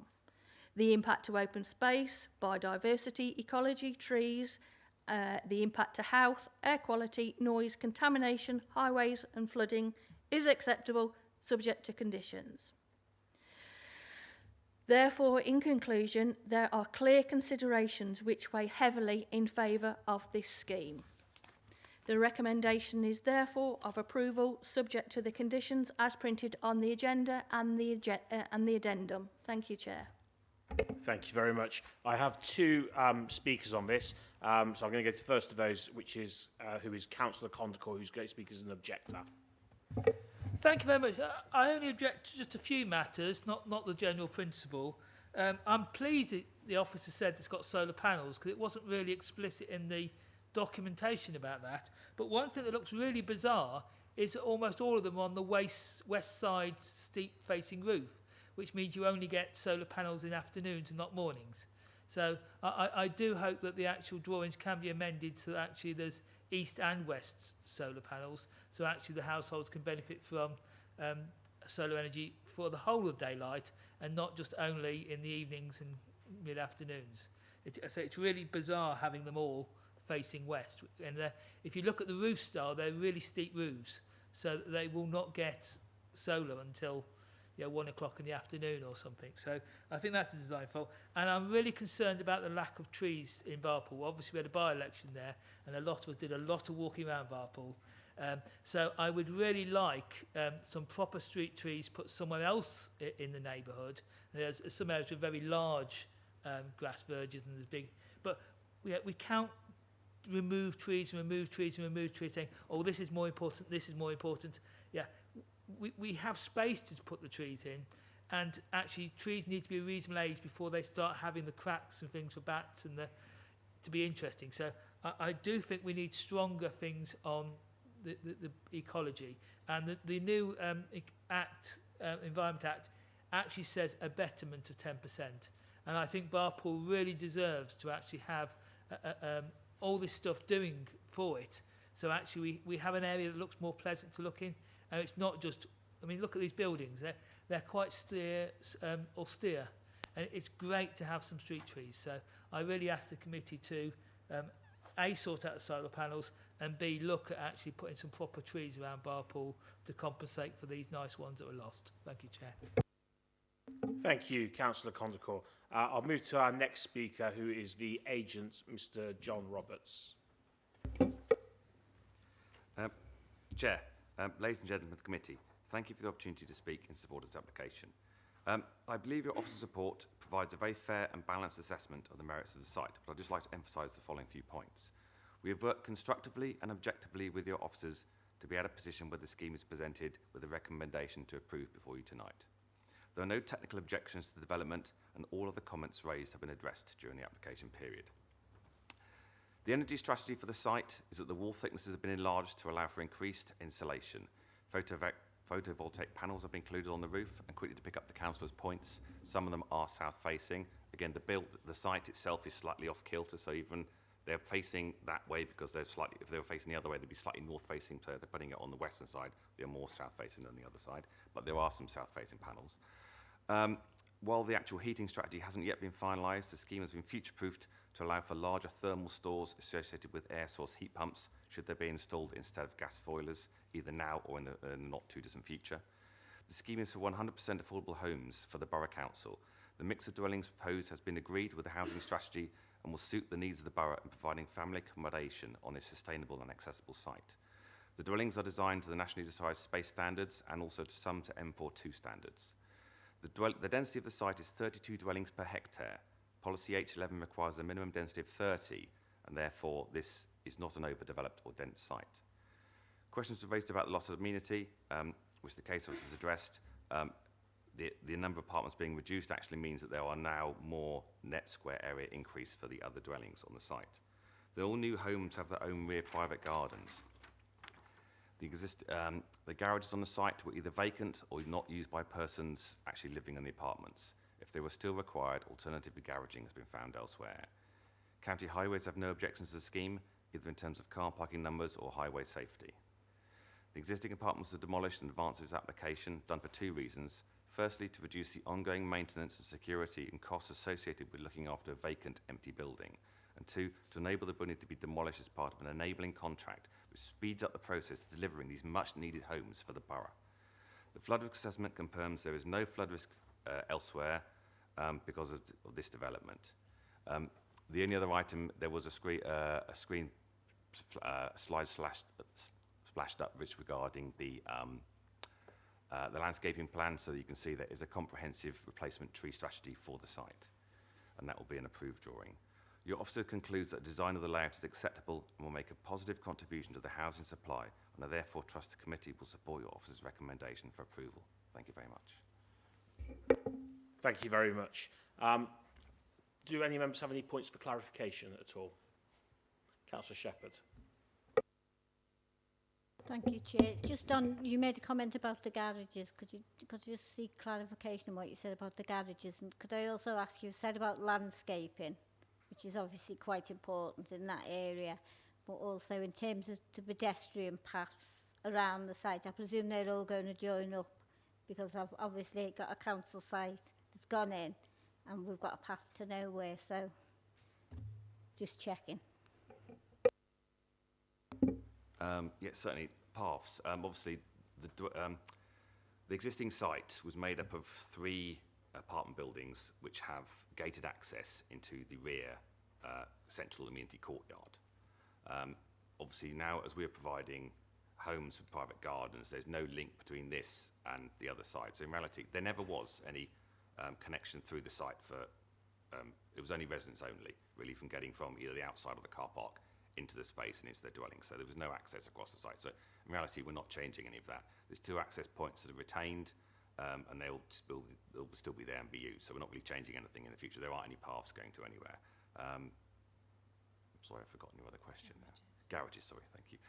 Yes, there was a small block of, I think, 6 garages on the southern side that have now been demolished as part of the enabling works. A review was taken as to who actually rented those. Some of them void anyway, and the people that rented them weren't living in Byford Court or the immediate surrounding area. They were quite a distance away. So as part of the tenancy agreement, notice was served for them to move, and if they were still required a garage, I believe they were offered additional garaging elsewhere, presumably nearer to their actual homes. Thank you. Okay, thank you. Any other questions? Councillor Watkins. Yeah, thank you, Chair. I've got some questions on the road access that goes in.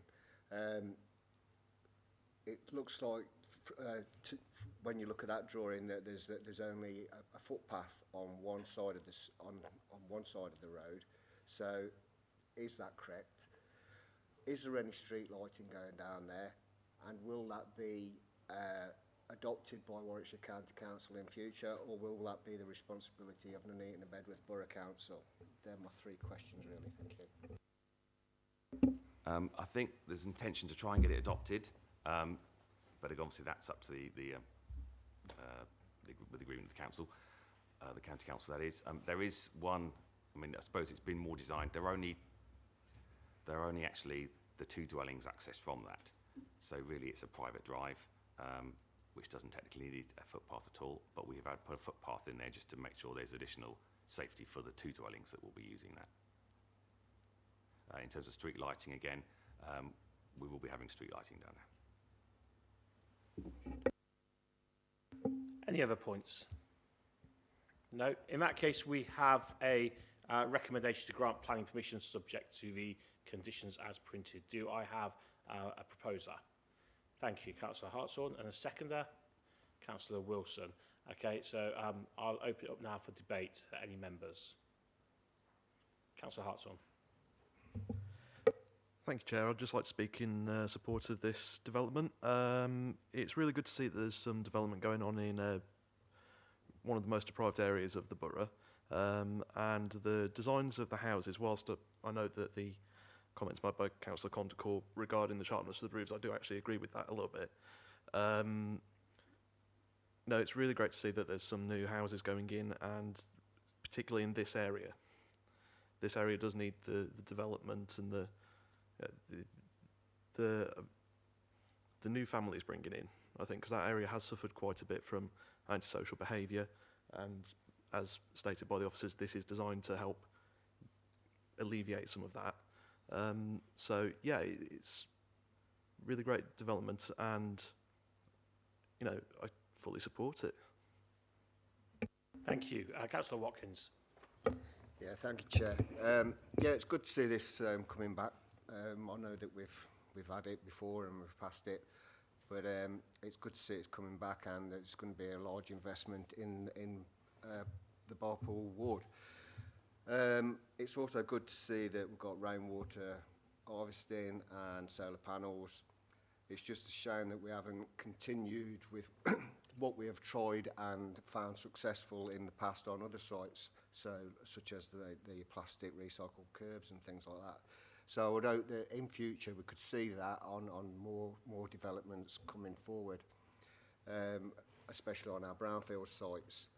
So if we could make sure that we do that. Also, what I struggled with was at the beginning, it says that there's 12 2 stories, but it was difficult until you actually got to the plan to find out what it was where. So if we could have a key, like 2 4-bedrooms, 1 2-bedroom, things like that, if we could have a key in future so that we can see it clearly. Because it really is a struggle to see the plans. But no, happy to support in this, and good use of brownfield site. Thank you. Thank you, Councillor Watkins. Any other members? No, in that case, I will go to the vote. All those in favour? Okay, that's unanimous. Thank you. That's approved. So we'll now move to our next agenda item.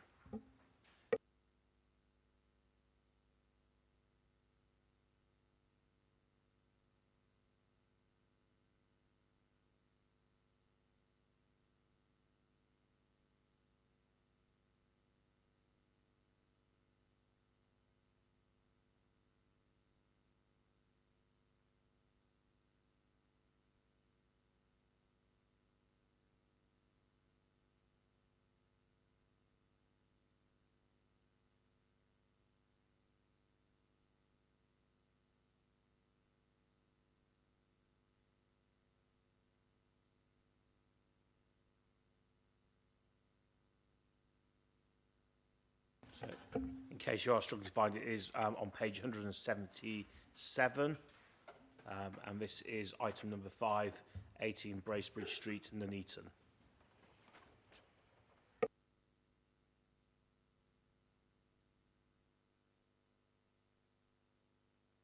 Yes, sorry. I'd just like to state for the record that I do know the applicant to this application. He is a regular customer at where I work, but we have not discussed the development in any way, shape or form. Okay, thank you, Councillor. That should not preclude you from taking part in this this issue tonight.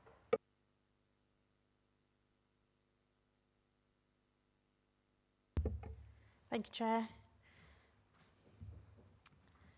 This application is for a part single-storey, part two-storey rear extension to the house and existing outbuilding, including the installation of dormers to the outbuilding. This is an amended application to a previously approved application. This application seeks retrospective consent as works have commenced on site above what has been previously granted consent. The use class of this site is a nursery, which is use class E.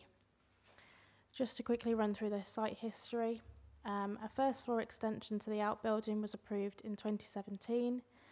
A subsequent non-material amendment to this application was submitted to move the side wall of the outbuilding and include 5 new windows to the building, which was approved in 2018. And most recently, a first floor extension to the rear of the dwelling and over the existing outbuilding, the addition of 2 second-storey windows, and this was approved in 2019. And therefore the principle of development on this site has already been established. The key issues as part of this application are the impact on residential amenity and the impact on visual amenity.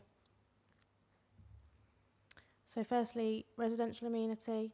As previously discussed, the principle of development has been approved and the use has already been established on this site through the previous applications.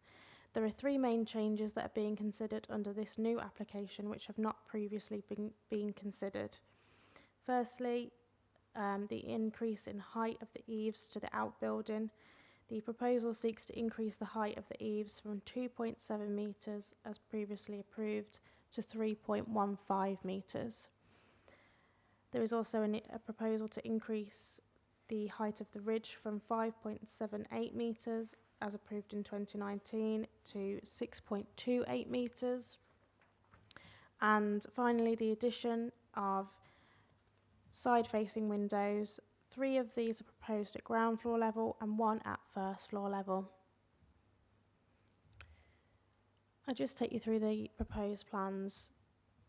The proposed plans show the position of the new windows, which are highlighted in yellow. The windows have already been built into the building on site. However, their positioning is different in that the windows are larger and lower. Through requests for amendments, further plans have been submitted, which shows the lowest part of the window to be 1.65 metres from ground floor level. The windows are proposed to be obscurely glazed and non-opening. 2 windows are proposed on the ground floor level facing towards number 16 Bracebridge Street, and 1 window is proposed at ground floor level and 1 window at first floor level facing towards number 22 Bracebridge Street.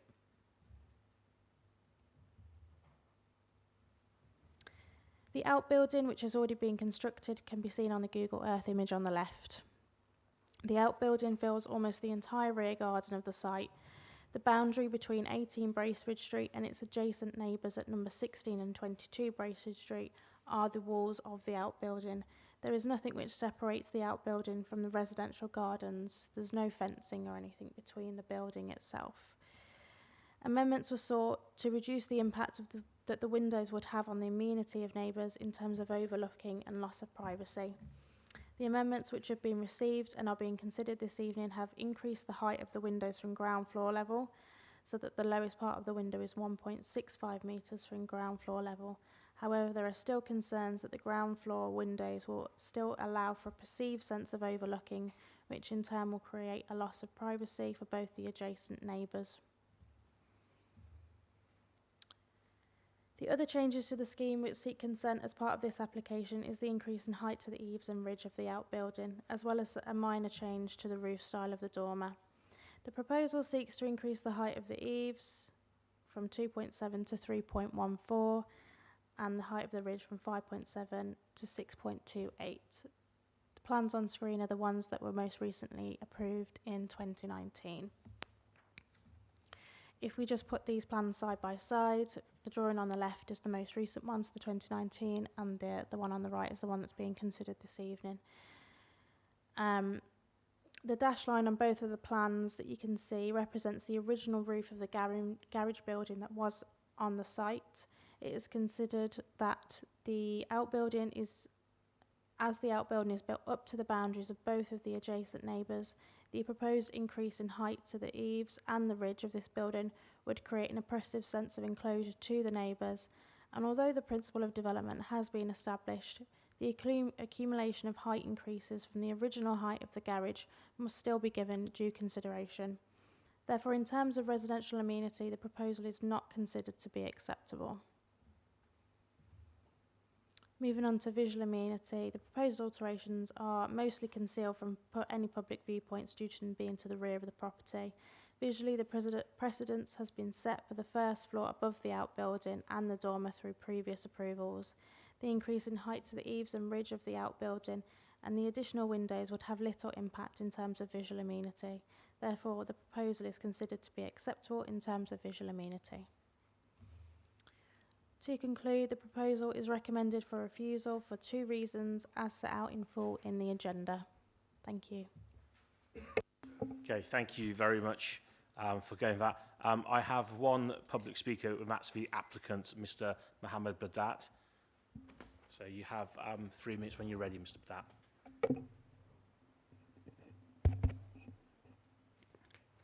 Badat. Good evening. This property was acquired by a charity several years ago in order to develop the site and provided a much-needed day nursery for the local community.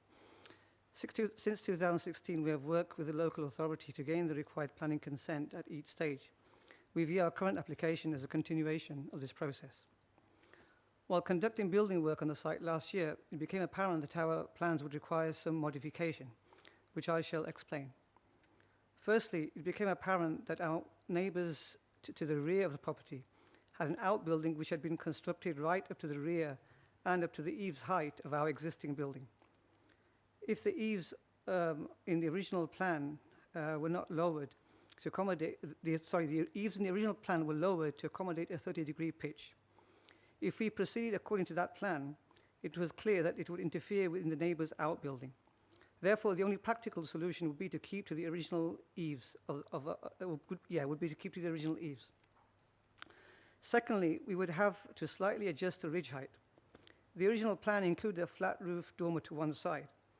Our architect advised that a flat roof is high maintenance compared to a pitched roof, and we would very likely need to gain access from the neighbouring properties in order to access the whole of the flat roof.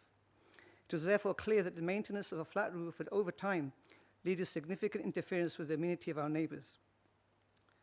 Our architect advised that the design of the dormer and ridge could be modified to accommodate low-pitched roof tiles. We believe this adjustment is not unreasonable, given the potential impact of a flat roof on our neighbours' amenity in the long term. Thirdly, it became apparent that the absence of any windows to the ground floor and at the top of the stairs to the first floor would mean that there would be no natural light entering these areas.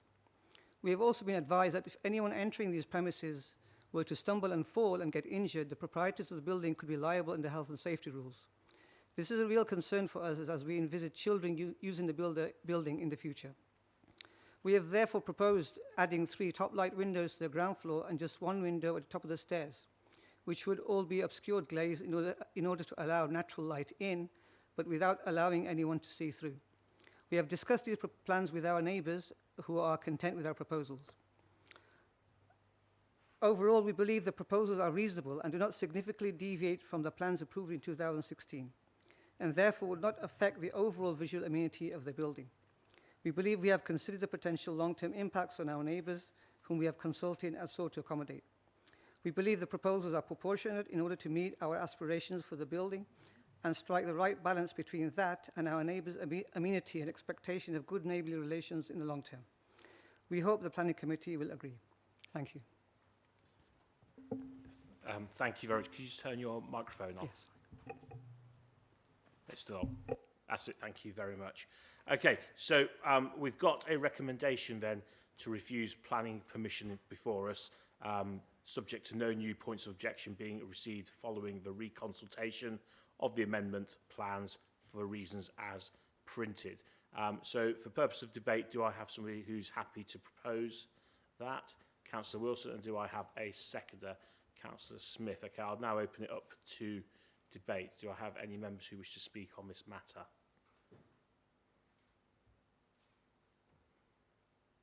No? Okay, in that case, we will go straight to the vote. All those in favour?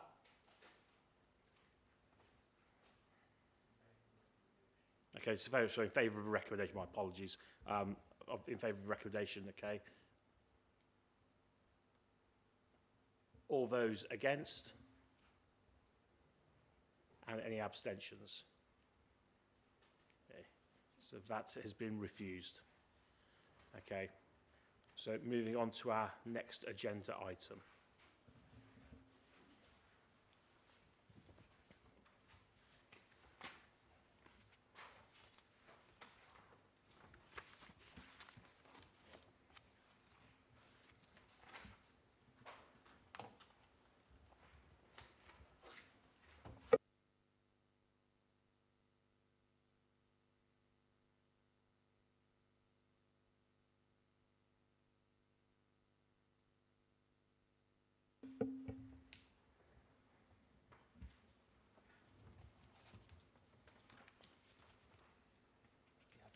Yeah, whenever you're ready. Thank you, Chair. This application seeks consent for the retention of a detached outbuilding located within the rear garden of 146 Hickman Road. The outbuilding is currently being used as a general outbuilding or storage building. The outbuilding cannot be considered as permitted development as the building is within 2 metres of the boundary and the height to the tallest part of the roof is 3.8 metres. Permitted development would only allow for the tallest part of the roof to be 2.5 metres and therefore retrospective consent is being sought.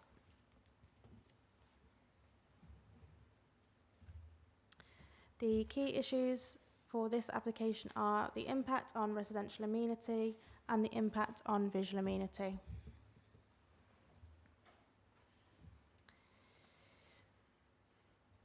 Number 144 Hickman Road adjoins the site but is located to the west. Given the separation distance between this dwelling and the outbuilding, there will be no detrimental harm to residential amenity. Therefore, the main impact of the outbuilding will be on 152 and 154 Hickman Road. Firstly, considering 152 Hickman Road, this is a semi-detached dwelling which adjoins the application property.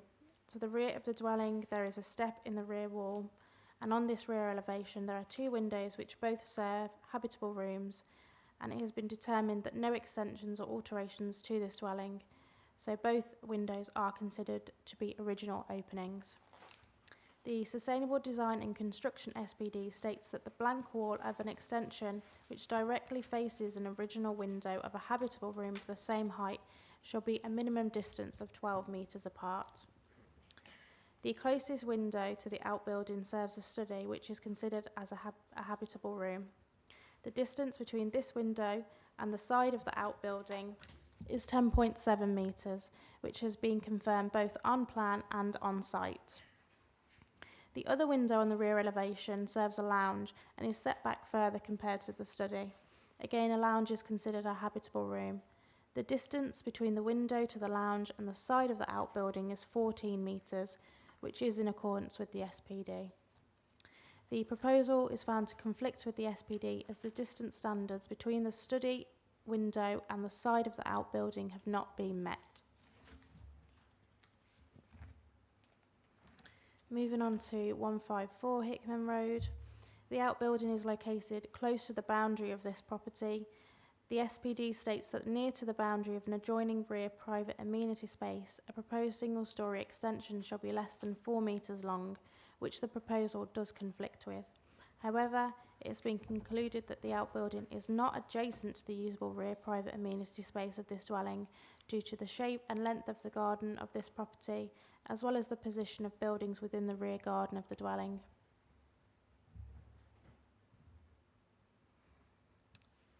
In terms of visual amenity, it is considered that the outbuilding would not represent an overly prominent, incongruent or intrusive feature within the street scene, as it is located within the rear garden of the dwelling and therefore has limited visibility from any public viewpoints.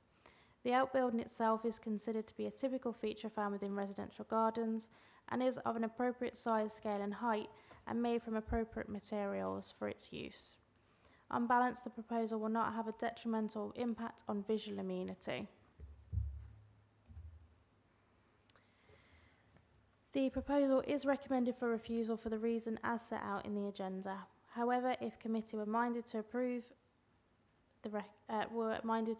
against the recommendation, the building would be approved in its current state with no other element to be added post-decision, and the use of the building could be for any normal residential use that is ancillary to the main dwelling. Thank you.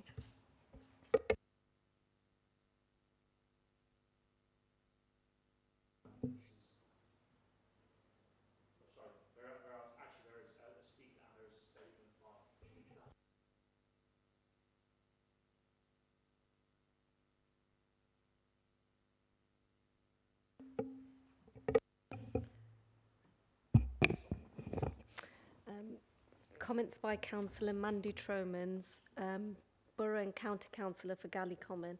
After many discussions with residents and looking carefully at the application, I would like to make the following comments for the Planning Committee's consideration. The outbuilding in question is already constructed and the need for planning permission was triggered by the size and location of the building in respect of its proximity to neighbours' boundaries and the subsequent enforcement inquiry. Having visited the site and viewed the building from the neighbour's property, I have concerns. As I stated, the building is higher and closer than expected and has a significant impact on the visual and residential amenity of neighbours, particularly 152 Hickman Road. The structure is less than 1 metre from the boundary fence wall of 152 Hickman Road and blocks a considerable amount of what was an open view from the rear of the property and the garden. It overlooks the property and reduces privacy. This has significantly reduced the use and enjoyment of the garden. The structure is not in keeping with the surrounding properties and is overbearing. This has had a detrimental impact on the residential amenity previously enjoyed by neighbours. I ask the committee to consider the comments above and the views of local residents and officers and make the only reasonable decision to refuse planning permission. Thank you. I have one other speaker, which is Mr. Carl Campion-Evans, who is objecting to the proposal. Thank you, Chair. My name is Carl Campion-Evans. and I've lived at 152 Hickman Road for the last 21 years. I've come here this evening to express, first of all, my thanks for being able to speak, and also to reinforce the professional advice of the planning officer in refusing the application for retrospective planning permission for this building. It's ironic that this is an application for the retention of a building that shouldn't have been there in the first place. Notwithstanding, this is a brand new application and I understand the planning regulations. But if we were to look at page 190 of the agenda, you can see in the top, very top right-hand corner, this is the neighbouring property, which is 154 Hickman Road, lived in by the son of the applicant who's actually doing the building work. I've provided committee members with some information this evening on page 2 of the document that I've provided, where you can see before and after views from my bedroom window. The before view was what I've experienced and enjoyed for the last 21 years. And on the right-hand side, you can see that there is already this very oppressive sense of enclosure. Added that on to the existing building adjoining my property at 154, I'm appealing to members this evening to protect my residential amenity. You can see also on page 191 of the agenda, you can see a further outbuilding historically, which further boundaries my property at 152. This again is a historical building and is quite oppressive, gives an oppressive sense of enclosure already. Having looked at pages 3 and pages 4 of the additional information that I've provided to committee members this evening, you can see 2 further breaches of planning regulations. One which is a 2-metre long fence, which is a parallel fence, which further blocks my light, and a further third breach of planning, which is a gate or a temporary gate which is 2.4 metres high. And these measurements from the council are brand new ground levels, not the original ground levels that I've experienced for the last 21 years. I'd like to appeal to your good nature respectfully to decline and to refuse this application. Thank you. Thank you very much. First of all, can I ask, has everybody seen the materials that Mr. Campion Evans has been speaking about? Have we all had a chance to look at those? Yeah? Okay, so I will ask now, are there any points for clarification that anybody has? Yes, Councillor Hamsley. Just one thing. Is it the height or the whole of the building that you're not happy with? The building is 3.8 metres high and is some 30 centimetres from the curtilage of my property.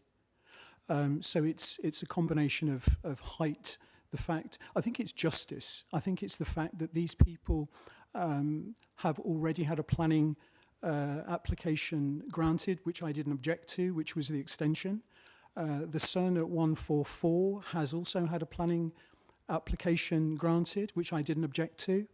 I think it's the fact that the applicant now lives at number 144. I feel oppressed by the fact that they had a perfectly good opportunity to build this with permitted development, but decided not to. And when I approached the enforcement team, they decided not to stop and engage. They decided to pursue the build even faster. And the secondary and tertiary breaches have further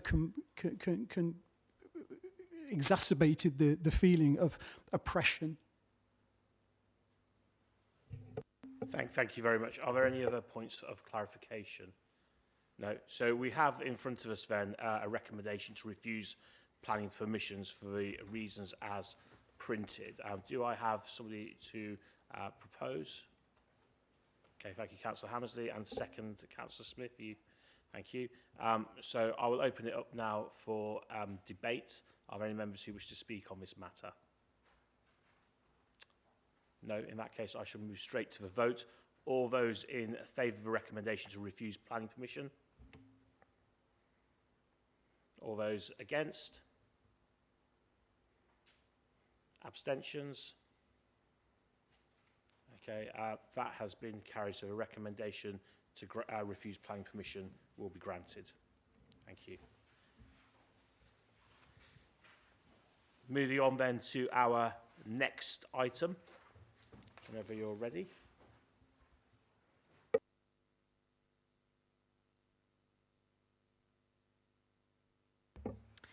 Thank you, Chair.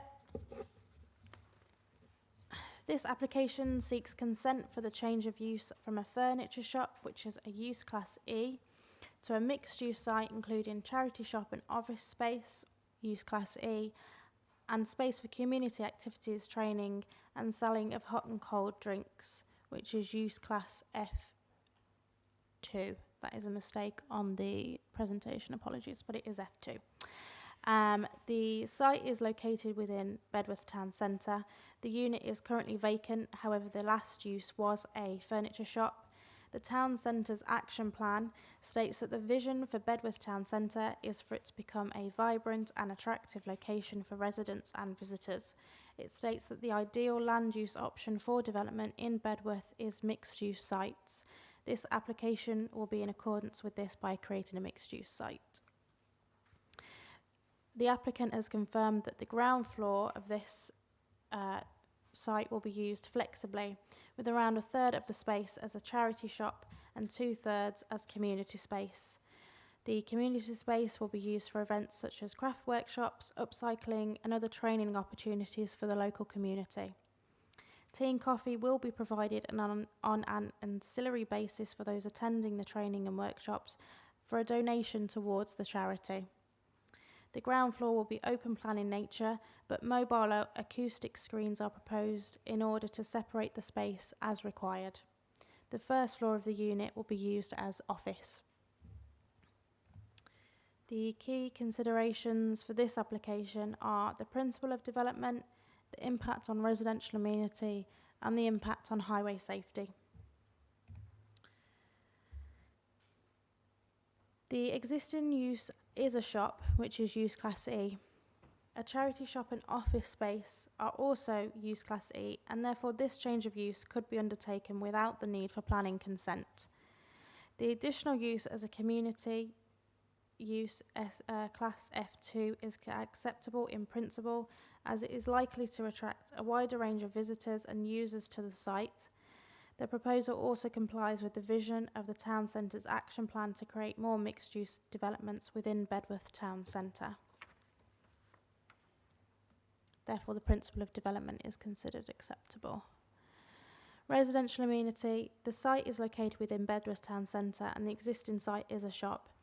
The change of use to F2 space for community activities would not be outside of the scope of what uses can be expected within such a location. MBBC Environmental Health were consulted on the application and had no objections to the proposal. It is therefore not considered that the change of use would have any detrimental harm to residential amenity. Highway safety. The site is located within Bedworth Town Centre and there is no existing or proposed on-site parking. However, pay and display car parks are located within a walking distance to the site and there is also good access to public transport links. Warwickshire County Council Highways have been consulted on the application and offered no objection to the proposal. It is therefore considered that there will be no harm to highway safety or the highway network as a result of the proposal. The proposal is therefore recommended for approval, subject to conditions as set out in the agenda. Thank you. Thank you. I do have one speaker on this, and that's Councillor Condacor, who I believe you wish to speak in support of this application. Yeah, thank you, Chair. I very rarely speak in support of applications, but when I saw the paperwork for this and saw it charity, looked at what it did, it just seemed bizarre that there was an objection against it, because we do need those areas used. I walk past there probably about once a month when I do a park run and go by car rather than cycle, and yeah, that area does need footfall, and I just cannot understand why there's an objection. Yeah, it really is seems to be a win-win-win. Thank you, Chair. Thank you very much, Councillor Condacor. So we do have a recommendation to grant planning permission for reasons as printed in your documentation. Do I have a proposer? Okay, Councillor Watkins and Councillor Wilson, are you happy to second that? Thank you.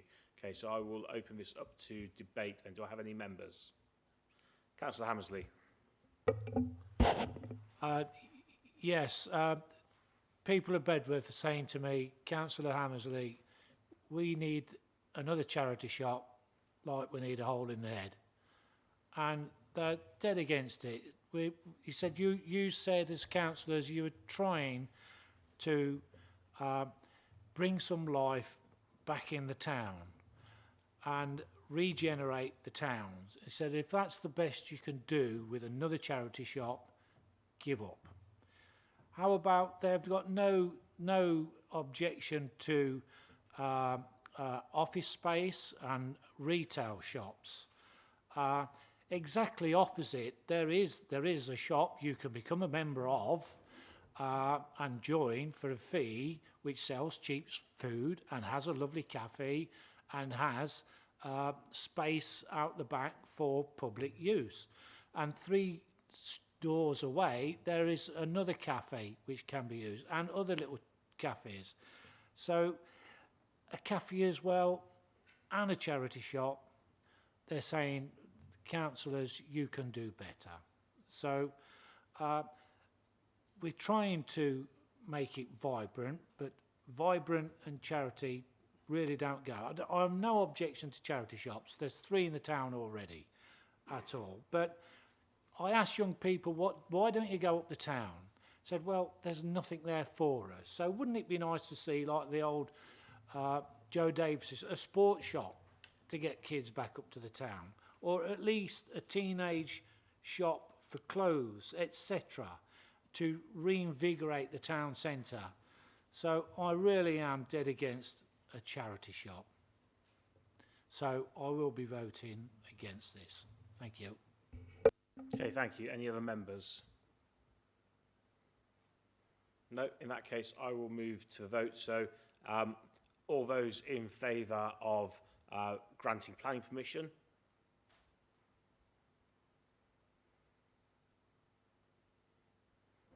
Okay, against? And abstentions?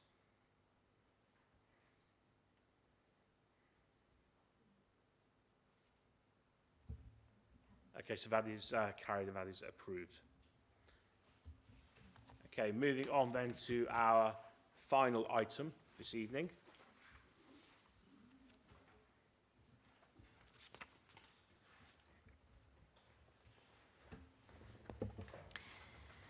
Thank you, Chair. This application seeks approval for details reserved by a condition following the approval of a reserved matters application.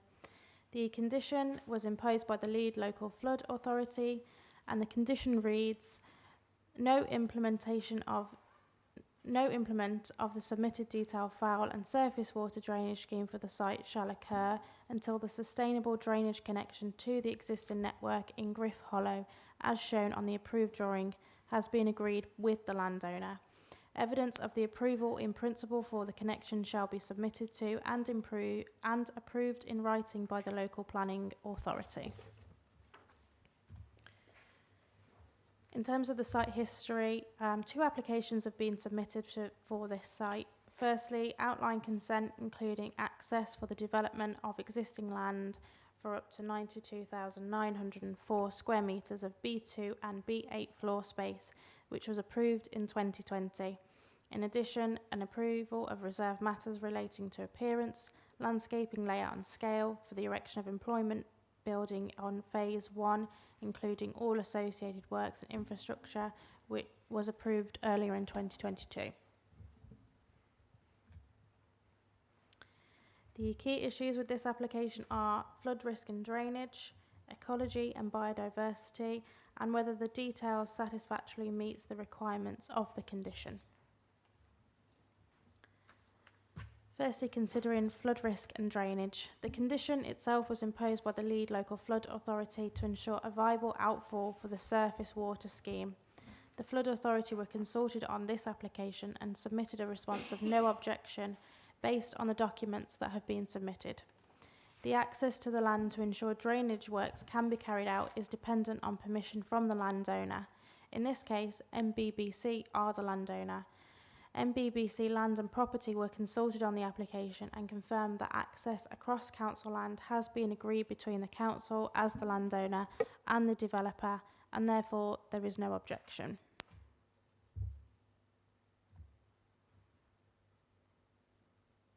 NBBC Parks and Countryside were consulted on previous planning applications.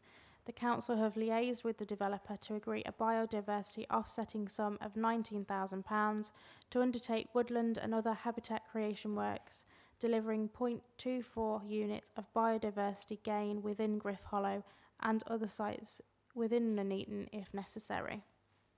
The exact details of the specific habitat creation works is yet to be agreed with the council, but this will be through conditions. The condition imposed was at the request of the lead local flood authority, and the local authority has received notification that the proposed works are in accordance with the requirements set out within that condition.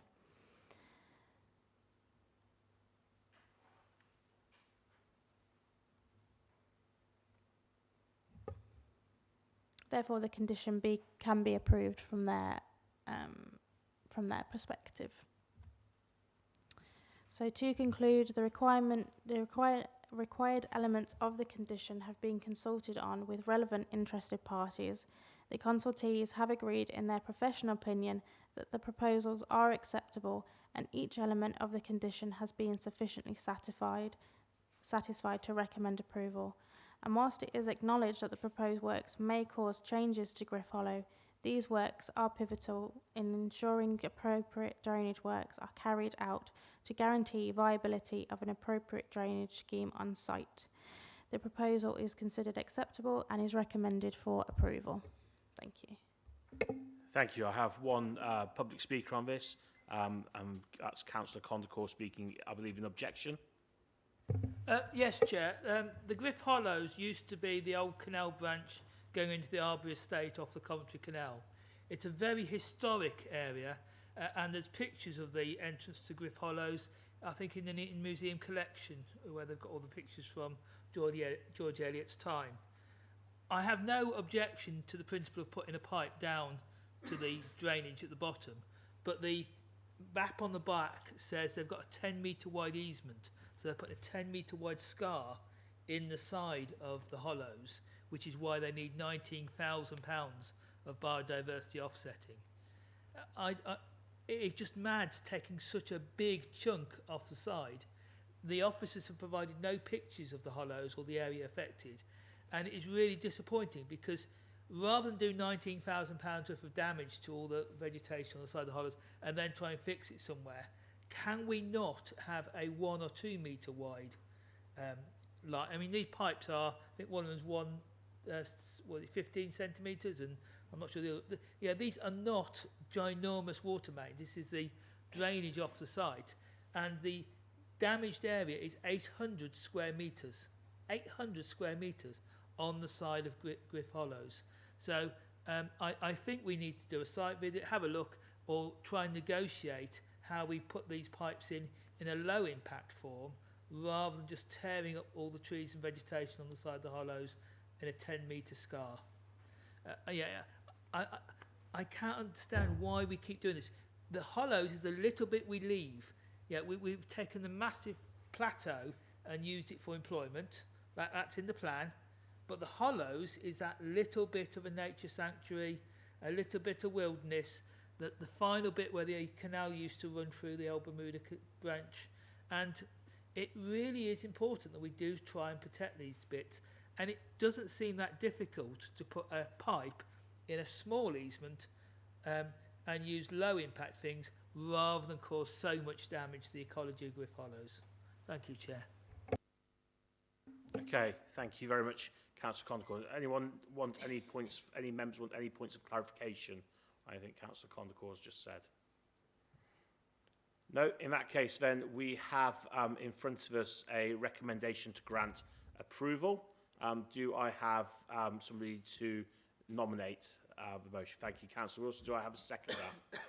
Councillor Markham, thank you. Okay, I'll now open it up for discussion. Any members? Councillor Shepherd. Thank you, Chair. I do have some concerns about the easement size. I think I am got real concern about that. You know, George Eliot mentioned in her books Griff Hollows. We've got rare orchids up there, so I would like to hope that there's been some sort of work with the parks team to make sure that actually they're not disturbed to start with. But in terms of the biodiversity money, while welcome, I would hope that it would stay in that area and not, as suggested, it goes somewhere else. Okay, Councillor Cape.